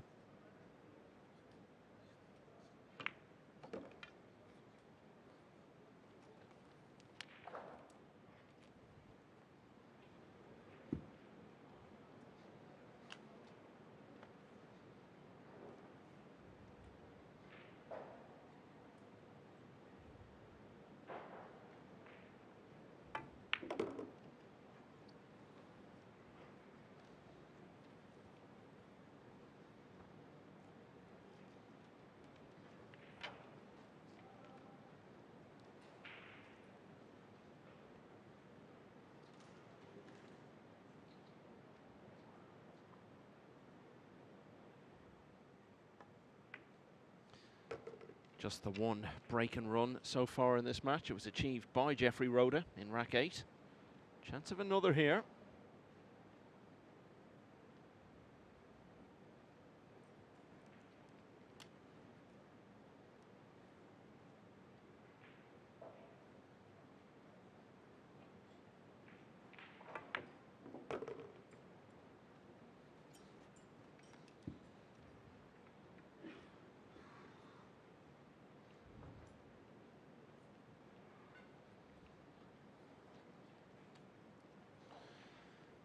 With a chance to beat one of the most famous names in the game and get through to the penultimate day of the World Championship and all the money on the line. That's everything that Jeffrey Rhoda will have to deal with if he gets a bit closer to the line here.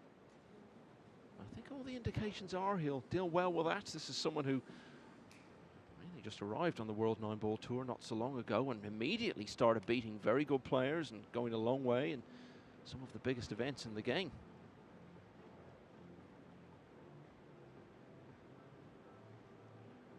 Philippines players rarely seem fazed or scared by anything and the enormity of what they might be about to achieve.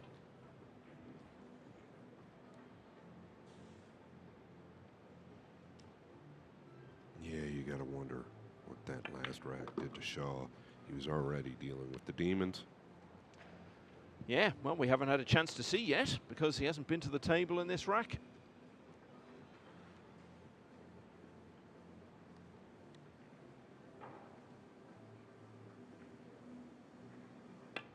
Jeffrey Rhoda has run it out. He's 4 clear once again at 8-4 and just needs 3 more.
The small nation of Albania will be represented in the last 16 of the World Championship. Indeed, the Kaci family will be involved. Eklund's out, but Cledio is into the last 16 of the World Championship. For the very first time, he's beaten Michael Feliciano of the Philippines by 11 racks to 7, and Kaci will play Konrad Jusicin of Poland for a place in the quarter-finals tomorrow. Massive opportunity for both of those guys. News on Shane Van Boning. He's got a couple back. He's only one behind now against Kasper Matikainen at 8-7. Back here on the main table, Jeffrey Roda has won both of the last 2.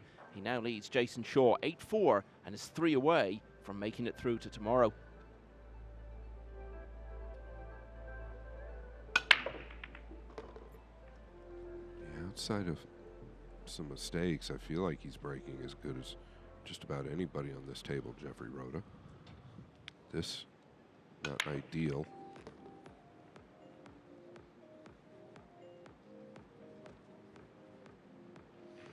And that extraordinary match going on table 7. Mario He, 9-8 up on Oliver Shalnocki. Now, by my reckoning, that's getting pretty close to 4 hours. That is correct. How is he swerving?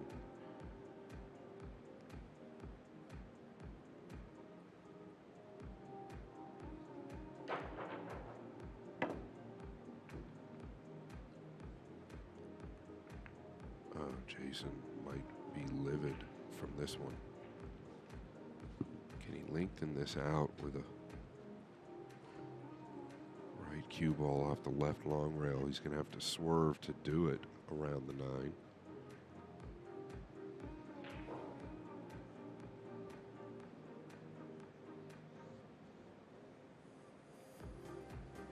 Just seems kind of like Murphy's Law.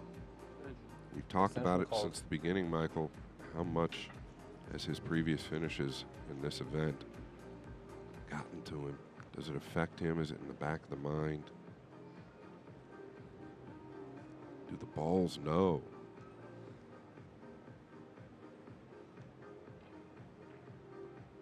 It's David O'Cady who knocked him out at this stage last year, and a couple of years back, John Morra had the big finish to see him off in the last 32. It's just not been his night so far at all. Start the shot clock. Hasn't really been any stage of the evening, even when he won a couple of racks in a row where he really felt he was building up a head of steam. No, definitely taking the worst of any fortune. Without doubt.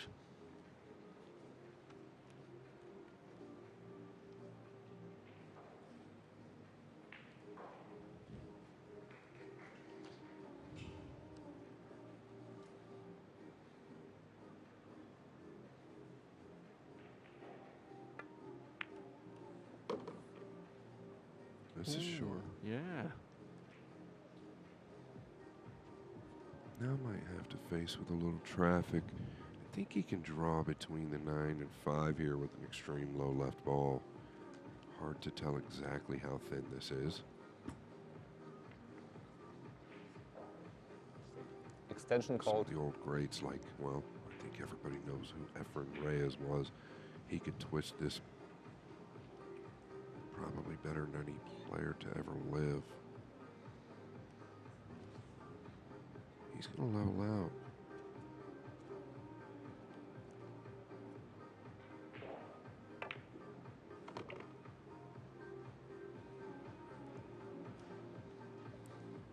Boy, another rotation or two, and he did excellent to avoid the 7.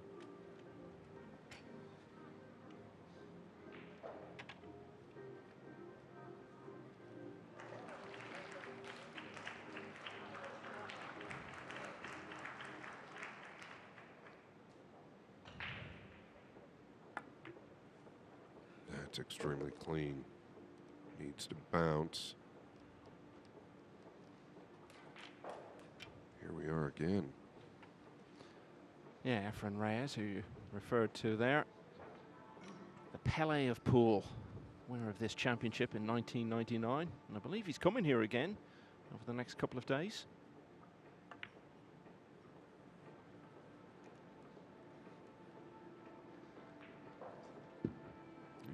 class act. Jason Shaw gave him some props again.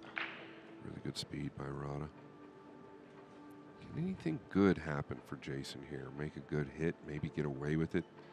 There is cover down here. Maybe even make it. It's not going to happen, Michael. Yeah. Headed in the direction of making it, but only in a vague sort of way, and it was always more likely he was going to leave it on. So a little bit to do here.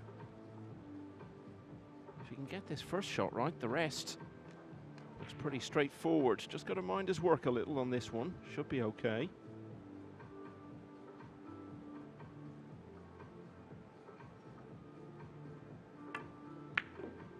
Oh, but he isn't.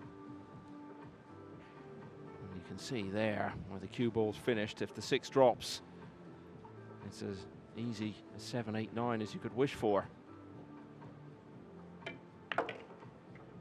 He's got the 6 really heavy there, surprising. Actually a little firm too. Just a little less speed, the 6 falls. There's no question, like Michael said, the 7, 8, 9 were sitting ducks. Couldn't have come at a better time for Shaw. Oh yeah, an essential time for him. If Rhoda had won this rack, he would have been only 2 away, and Shaw still a long, long way behind. Okay, so a late twist. And the miss on the 6 from Rhoda gave Shaw the reprieve, and he's taken full advantage, closing to 8-5. Woo Kun Lin has been to the semi-finals of the World Championship twice. He's just drawn level with Ko Ping Chung at 8-all. No change in the Shane Van Boening match. He's still 1 behind against Kasper Matikainen. That's 8-7. Amir Ali of Iraq, 3 away from getting through, leading Long Duc Tien, who beat Shane Van Boening and sent him to the 1-loss side earlier in the week. That's 8-2. And Mario He finally on the hill now. 10-8 against Oliver Szolnocki. That applause we heard, I'm sensing that was for that match, because that looked like an epic 18th rack. Yeah, I believe so. I think you are accurate there. Of course, you come through all that, and then it's like, right, what's next? You got to play the defending champion tomorrow. Well, welcome to the World Championships. Yeah, Fedor Gorst finished his match against Max Lechner much earlier this evening, winning 11-4. So 4 past winners of the title made it to this round. Gorst is through, Sanchez Ruiz is through, Beato's Red through. number 14, Jason Shaw to break. Shane Van Boening might Trailing not get 8 through. racks He's going to to have to 5. win 4 of the 5 remaining racks, because Kasper Matikainen has just gone 9-7 up there. Back to this one. 1 in the side, and he's on the 2. Not bad, Scott. No, this is new scenery for Shaw. An actual look at an open table. Here's another look at the break. It's really exactly how you want to hit him. Flush into the 9 this time, not off the top side of it like he was before. So he made some type of an adjustment. Then touching on Shaw, touching on SVB. He was trailing 9-7 versus Oy. You can't continue to flirt like that and hope to get away with it. Sooner or later, one of these great players will take it down. And a little bit weak already out of the gate, Michael, on the 4 here for Shaw. Yeah, Van Boening had to go hill before seeing off Naoki Oy. Extension called. So many close finishes for Van Boening the year he won the championship. Most famously the one where he had to win the last 8 racks against Mika Immonen. You think, of course, of his quarter-final against Chang Young Lin, which seems so poignant now in light of recent very sad events. Yeah, everything just a bit awkward for Jason. It's like the struggle bus is real. Well, that'll make him feel a little bit better. Great recovery. Very clean.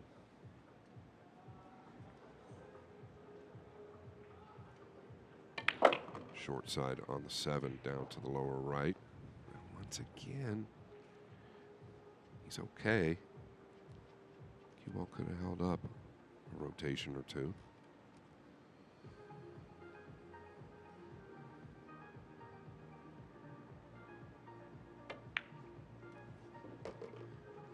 Jeffrey Rodas had 2 breaking runs in this match. Jason Shaw yet to have one of his own.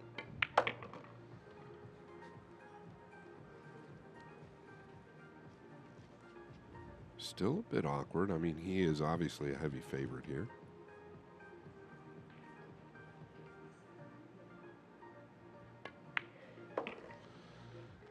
So they keep trading in 2s. Jason Shaw with a break and run gets it back to 8-6. Yeah, it was 6-4 to Rhoda, and he pulled away to 8-4. Shaw with a couple in a row of his own. Okay, so we'll get back to that in a moment. Now, let's look in here on Shane Van Boening, the 2022 world champion. In another battle here against Kasper Matikainen. He needs 8 and 9 to get back to 1 behind. Now, how's he going to look on the 9? Boy, that ball just continues to roll. I thought he was going to come much shorter. Something similar to what Shaw just had. Put an inside cue ball on it, checked it up off the top rail.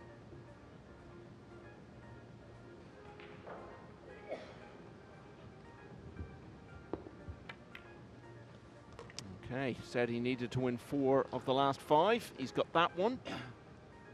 So now it becomes 3 of the remaining 4.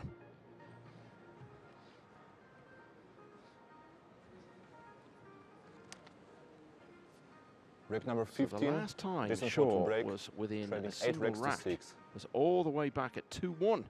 He's got a chance here. Watch the 9. No, not quite going to happen. But it's okay. And could still be a quick finish here. Yeah, he's drawn off the top of the 9 again. You see the cue ball go up towards the top left corner. That's bit him a couple times. Like you just said, really, if you can bury the 2, there is a possible 5-9 combination. I don't know that 3-9 is realistic. Well, it certainly isn't now. Not for him anyway. Just can't get any momentum going. Every time it seems he might be starting to get a little bit of something going in the match. Something like that happens.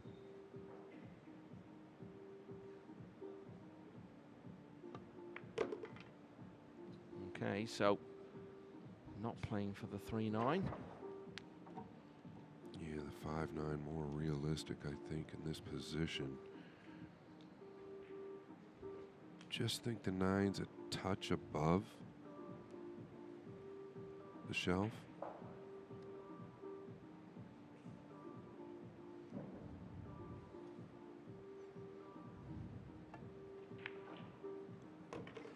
He's almost missed that, Michael.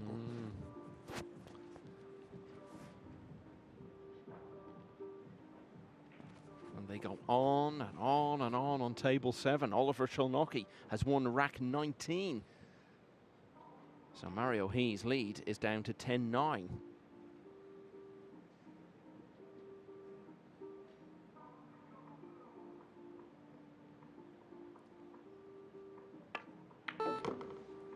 right, gonna have a long combination to the lower right, but the 9 is hovering from this line here. He's 9 out of 10 to make it. So Shaw looked like he might get a quick win to get back to 1 behind.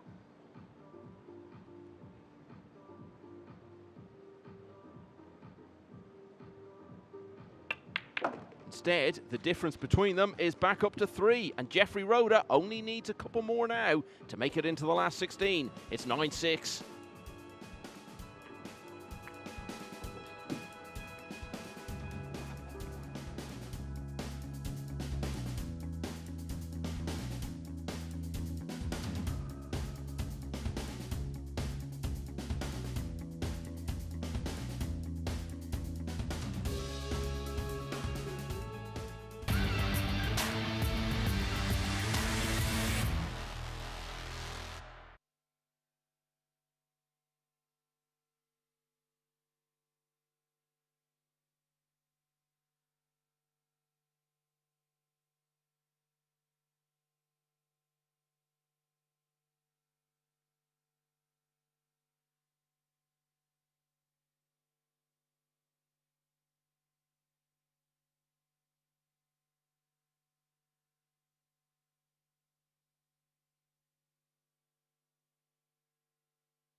Shane Van Bonen, one of the all-time greats, needed a big finish against Kasper Matikainen, and it looks as though he might produce one. He's just drawn level at 9-all on table 2.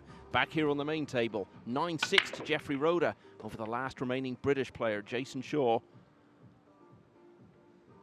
And this, well, is this okay, Scott? Does the 2 pass the 9 to the side? I believe it does, and it was on track to the side if he had any more power behind it.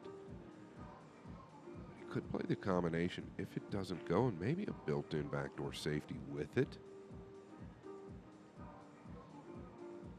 The way he's acting, the 2 plays. It's all about getting it down. Everything else leads to one another except the 5 to the 6. 4 to the 5 is a little tricky, I guess. Oh yeah, drive a truck through there. I guess we're going to find out now, aren't we, about those questions we were posing earlier. Would he be able to get over the line? But I don't think we've seen anything in him here or in his performances last year that suggests he'll struggle in any way with all of that. As I said, he beat so many good players in his run at the US Open last year. Oh, I like his game. To your point, Michael, I think he looks rock solid. That being said, Shaw, obviously a very good friend of mine, but he's made some mistakes. He'll be the first to admit it. It's not over yet.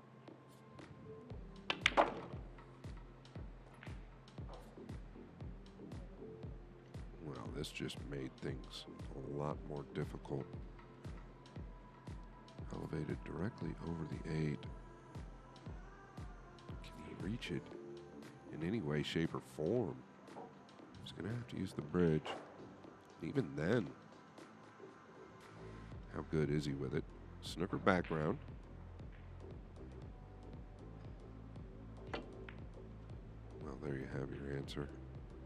Well, that was an almost impossible shot, really, wasn't it? Just horrible.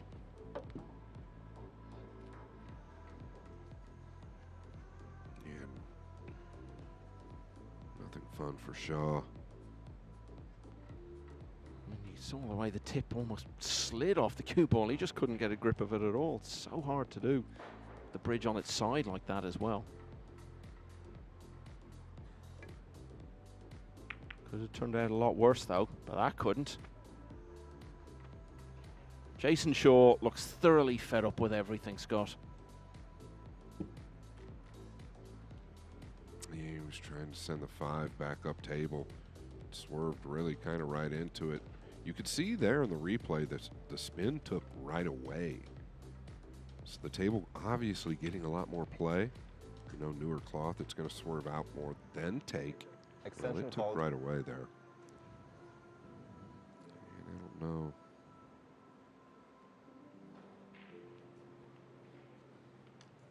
I think Rada wants to clear these out. He's looking good. And I almost think now that shot with the bridge was by design, just played to overcut it and leave distance for Shaw.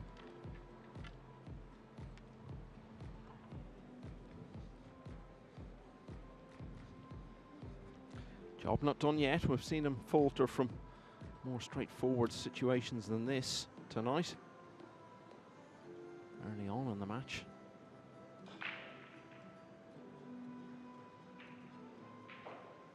Oh, is he pounding forward here? He sure is. Very reminiscent of Black Tiger, Carlo Beato. He loves to play the shot this way. I felt like he could just take a little more distance and have an even better angle than he's got now. But he is closer to the 7, so probably easier to manage.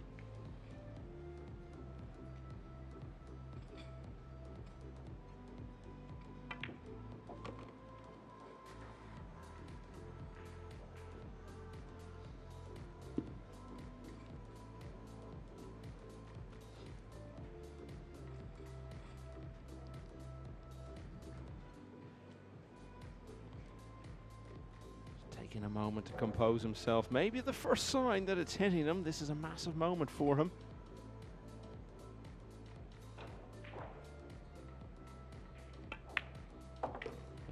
relieved to see that 8-ball down, given the obvious building tension for him. But his reward is as easy a 9 as you could hope for, and Jeffrey Roeder gets to the hill. He leads Jason Shaw now 10-6.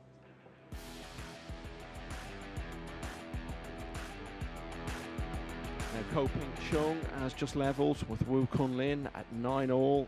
Still 9-all as well between Shane Van Boning and Casper Matakainen. Amir Ali of Iraq still very much in control against Lung Duk Tien at 8-3. And Mario He still looking for one more against Oliver Szolnocki. 10-9 to the two-time World Cup winner from Austria.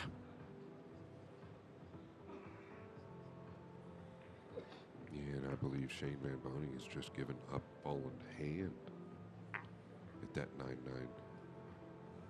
tied-up match over there. They are literally about 100 yards from us. This is such a massive, beautiful venue. So it's hard to tell, but I saw the referee pick the cue ball up. I think he's got ball in hand, and I think he's on the 6-ball. Seems to be shooting at that.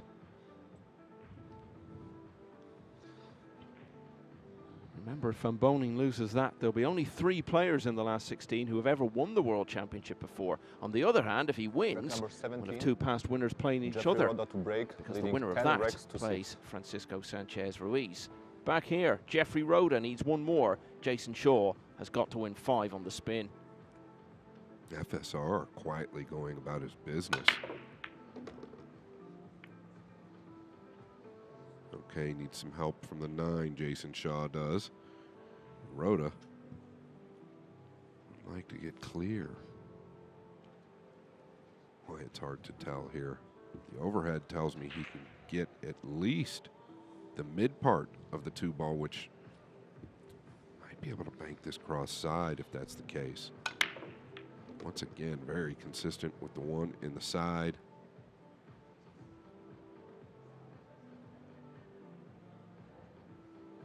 Well, he might cross side this. I can't tell if he can get it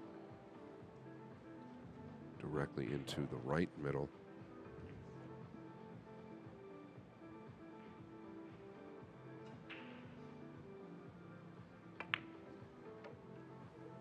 How about cross corner, Michael? Delightful. And you know, I was just thinking there about what you said about Carlo Biado. When we were watching him from behind there, if you didn't know that was Jeffrey Roeder, you would have thought it was Biado. So great shout on that one, and great shout from him to play the shot that way and give himself this chance to move into the last 16. Yeah, the pink 4 is next, upper left corner. Ooh, he's overcooked it. Is that the pressure you were talking about, Michael? You always knew he was going off the 5, so I really don't know exactly where he was going. Like you said, he overcooked it, so probably just trying to get past the 7 there.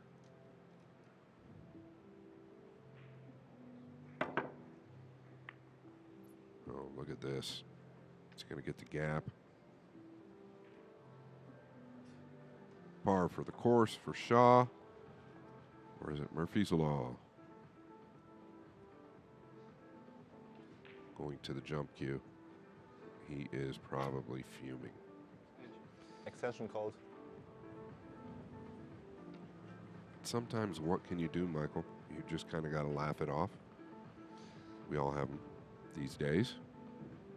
Well, this is real last stand stuff.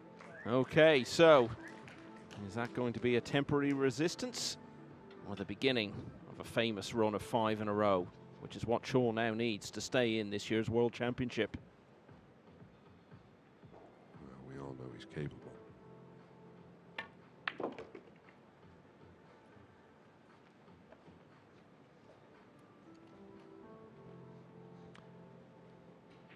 Yeah, Casper Matakainen won that rack to go 10-9, so he's on the hill and breaking against Shane Van Boning. Over on table 2. Okay, well, he's got a chance at the 2 anyway. Well, a guaranteed pot, but what do you make of his chances of running it out from there, Scott? Yeah, he's just got to avoid traffic with the 5 and 9. I say just, it's not that easy from here. I don't know that he can draw past the 9 either. So Jeffrey Roda has missed his first chance to get into the last 16. Jason Shaw needed 5 in a row. There's 1. Wow, he did draw past the 9. Still got work to do to get on the pink 4. You just go out towards the center here. Yeah, somewhere like that. Take the steep to the top left on the pink 4.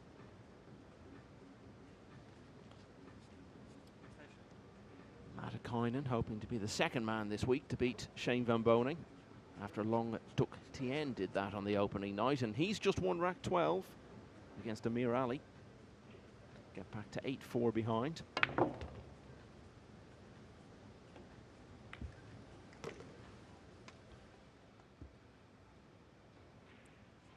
maybe a little firmer than he wanted. The backhand a little quick in acceleration. All about this one, Michael.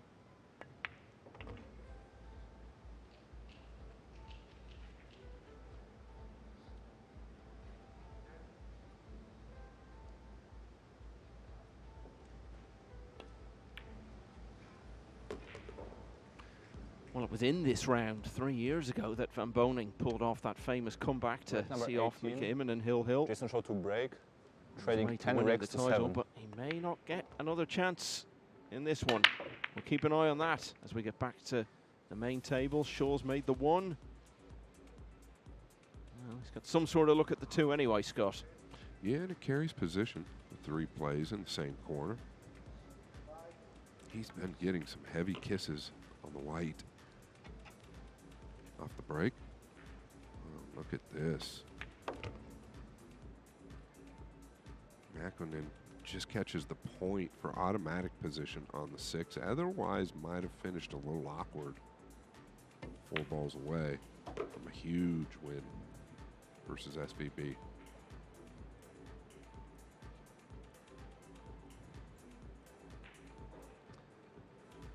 So much Finnish tradition in the game. No one more so than Mika Immonen, who we spoke about a moment ago.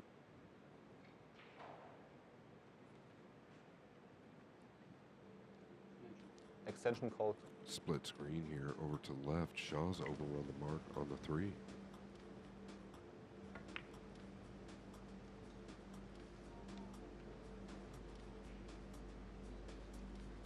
He's overrun the safety as well, I believe.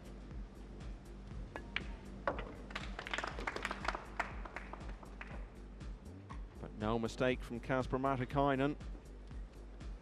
Joshua Filler was the reigning world champion. He was knocked out by Matikainen. And now it's another massive win for the Finn. The roar of delight from Kasper Matikainen. He has defeated Shane Van Boning by 11 racks to 9. There were 4 Americans left in the championship this morning. The only one surviving now is the man who won it last year, Fedor Gorst. Matikainen will go through to face the 2023 champion now, Francisco Sanchez Ruiz. Back here, Shaw still battling for his world championship future, but he needs a bit of fortune here with the 3, and he's not at it. Yeah, big congratulations to Matikainen. Had to earn that one for certain. Shaw, yeah, he had to earn that one. It got away from him. Jeffrey Rada with another opportunity to seal the deal. Potential 5-9 combination in the near future. Is this week or will it get there? It has arrived. And wouldn't you know it, Oliver Shalnocki has won rack 20. But he's just lost rack 21. Mario He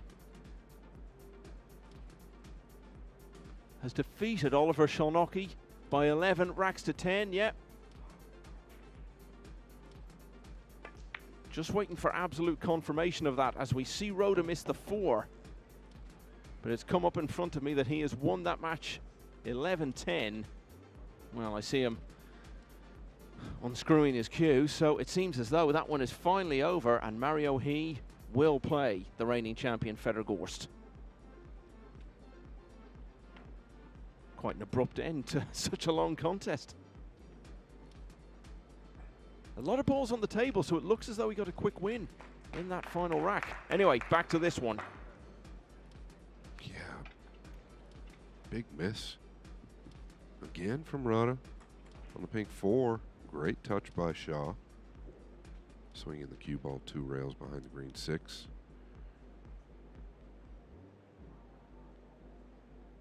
Does he play this down to the lower left or towards the 9? Oh, how about to the top left, straight in? Wow. This, not easy. 5-9 combination is doable. The 9 not frozen, so it is a bigger ball. Well, it would be quite a spectacular way to get through to the penultimate day of the World Championship for the very first time.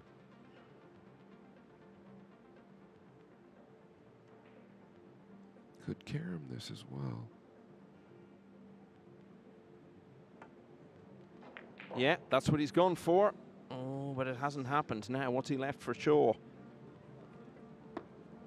A real good look to the top left, and I a little surprised at how thin he caught the 5 there.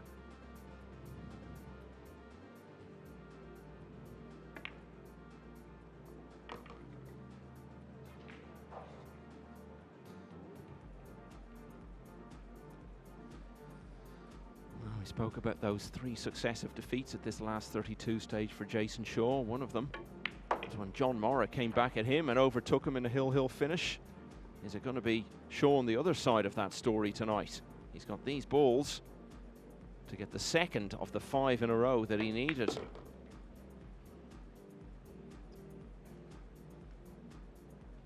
Is he on the wrong side here? I think he is. Timing in the field just never seemed to be all the way on for Shaw. I like what he's done. Just take a little cut to the lower right to get within 2.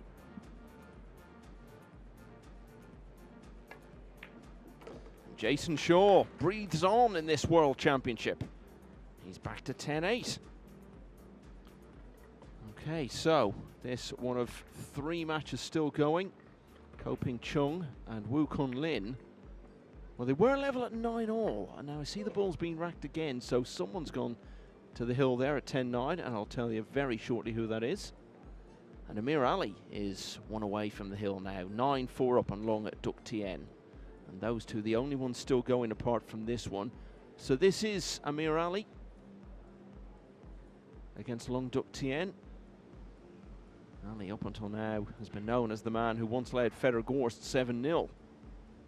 Ended up losing that match here in the World Championship last year. Got off to a flyer in this one as well, and Long has held on. Made a bit more of a contest of it.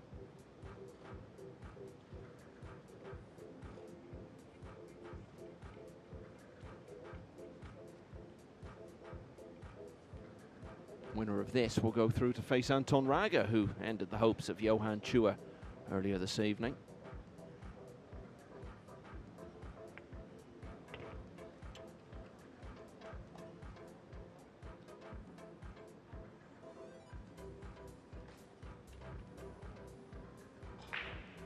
It was Ko Ping Chung who won rack 19, so he's just broken on the hill against Woo Kun Lin. You can actually see that table a bit better than I can, Scott. Can you see how Ko Ping Chung has got on with his break there?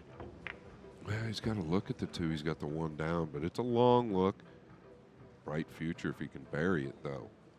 The 3 is open. The 4 leads to the 5, so he has a real opportunity. Okay, so all 3 matches still out there, possibly heading for finishes soon. But Jason Shaw wants to keep it going as long as he can. He's won the last 2. Needs another 3, though, and no more room for error.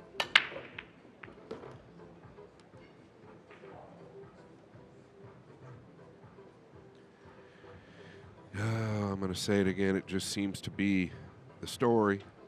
I felt like he hit those really good. Cue ball clean back and forth. No kisses this time. Look at that. Just misses a clip on the 2. Otherwise, I think he's got to look at it. This is where you've got to hold it together mentally.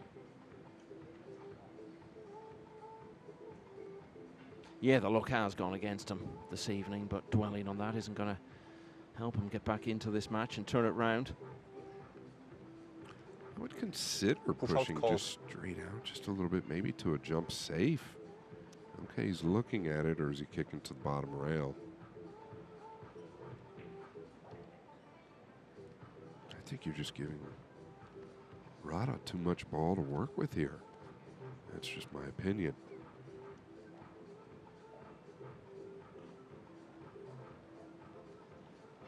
Jason, please play again. All right, you must not think Shaw can get in behind the 5 or the 7. I feel like he can. Maybe he can't see all of it.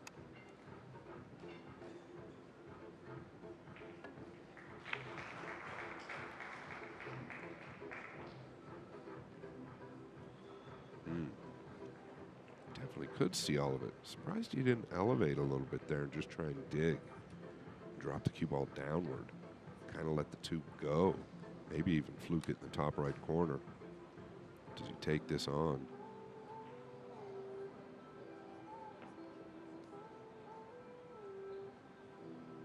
Yeah, bringing it back down table using the 8.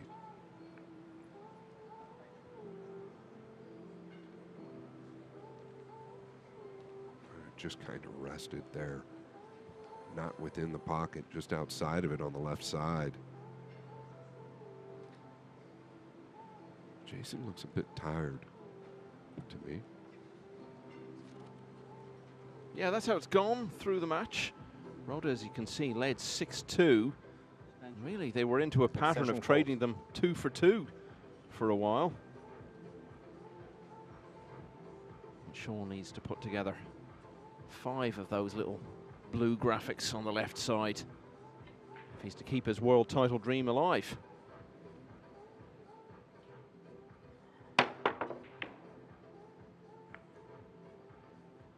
But it's going to be another chance for Rhoda to finish it off.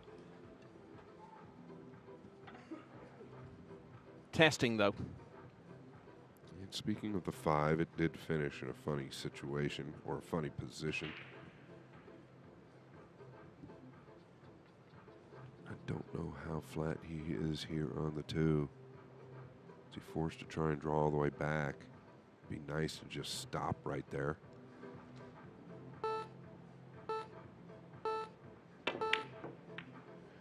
I don't know. I'm seeing some weakness, but not when you fluke it. Well, that is amazing because the signs there were not good at all in the way he cued that.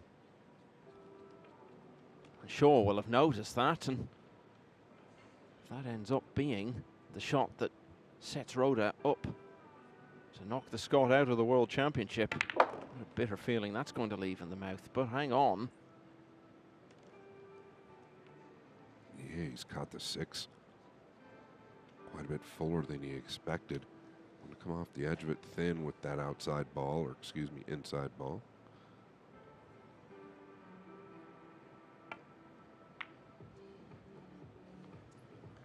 Oh, look at that. He checked the cue ball off the second rail like a dream. And now that classic situation for Shaw. One wrong move here, and it could be the end of his World Championship. Amir Ali has gone 10-4 against Long Duc Tien, so he's on the hill, Rhoda's on the hill, and so is that man there in the orange shirt, Ko Ping Chung, US Open champion 2023. It's been quite a battle with Wu Kunlin. Jason celebrating. He's fluked the 8 into the lower left.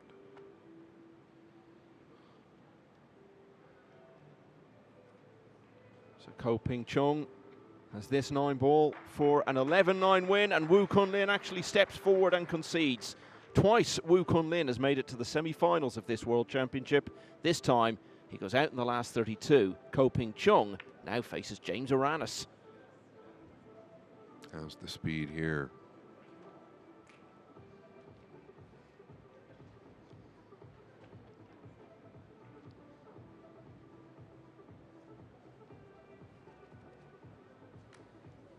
That's all you can do, Jay. Just grin at it.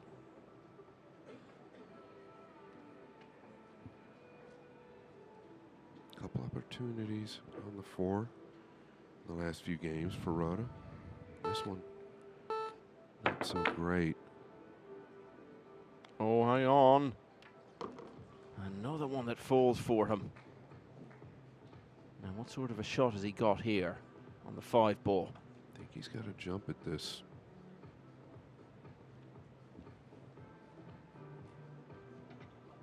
Could play it cross corner, could play it all the way down.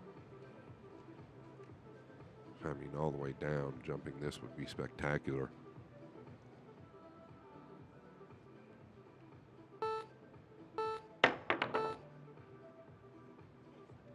Not going to get away with this one.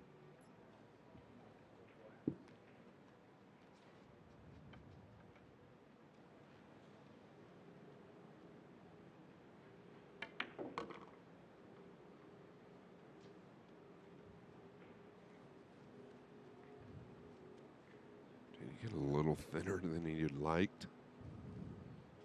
Leave the 7 plays to the lower left as well, Michael.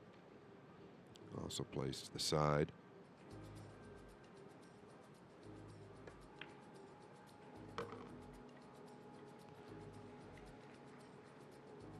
And now this match is anyone's. Yeah, a couple big opportunities to win, Jeffrey Rada. Yeah, remember he led 10-6. But Jason Shaw, one way or another, has kept the contest going. And he'll be breaking in the next rack, looking to take us hill-hill. Right, let's draw a breath and see now what this leaves us in terms of the lineup for the last 16. As we look at Amir Ali here, who's trying to join that lineup. So Feder Gorst will play Mario He. Duong Kwok Hwang will face the winner of the match we're watching on the main table. Anton Raga will play Amir Ali unless Long Duk Tien can win the last 7 racks in a row here. Konrad Jusicin of Poland will play Kledio Kaci. And then as we move in to the bottom half of the draw, Kasper Matikainen, after knocking out one former world champion, will now have to play another, Francisco Sanchez Ruiz. An all-Philippines clash between Bernie Regalario and Patrick Gonzalez, the man who knocked out last year's runner-up Eklan Kaci tonight. Ko Ping Chung will face James Aranis, guys who both won big titles in 2023. Ko at the US Open, Aranis at the World Cup with the Philippines. And speaking of the Philippines, it's an all-Philippines clash again between Jeffrey Ignacio and Carlo Biado. Rack number 20. It's one of only 3 players left in the championship who've ever won it before. Jason Shaw has won some very big tournaments, never this one, but he's still in with a chance this year. Back to 10-9. I believe it's only once in this match Shaw's had a good look to get out after the break. Oh, and he won't now. He won't now. No, he definitely will not. The 1 short of the side, the 8 long of the side. It's only the 2nd time all night he's not made the 1 off the break. I really feel like the pressure is on Rada. Michael said at one point leading 10 games to 6. He's had multiple opportunities to seal the deal. When you're under that kind of pressure, you don't want to be queuing too many balls off the rails. So that's an admirable shot from Roda. And here he goes again. Another chance to book his place in the last 16. Yeah, and that shot there was big time. Kiwal was dead frozen on the rail. Back and forth to get on the 2. 4-6 does play to the lower left. It's the 4.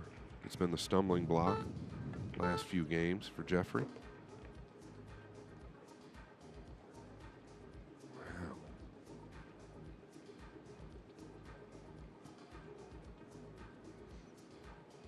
Tried to snooker himself there.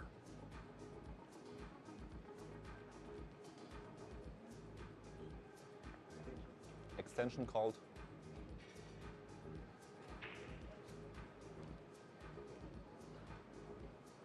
Really taking his time here on the extension.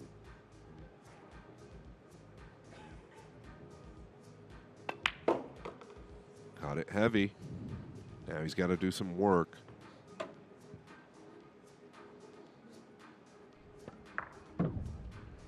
Fortunate that ball will hold up at times, catching the inside point. Is he going to wedge him up behind the 6 or play the combination? Neither. Shaw's got to be happy to be back at the table.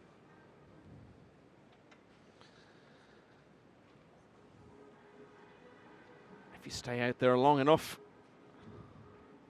you'll end up winning eventually. He's got to get this right. Another one of those where one wrong move and it's all over for him potentially.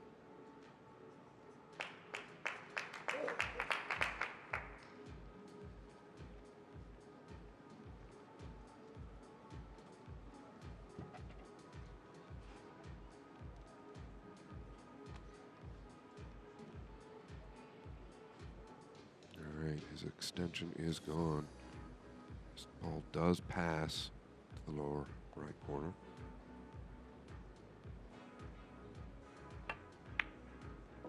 Another big time shot. And yet another chance for Rhoda to get this done. Yeah, and mentally, that's the ball that's been eluding him last few racks.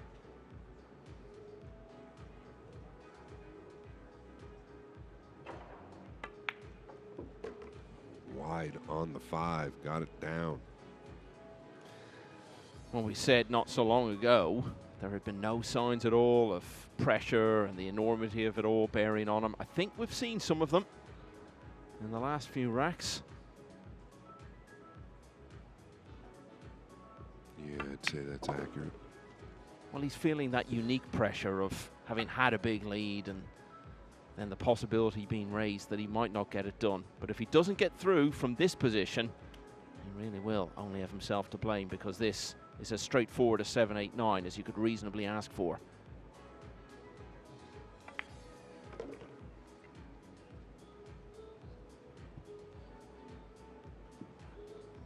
Reality sinking in for both players at this moment.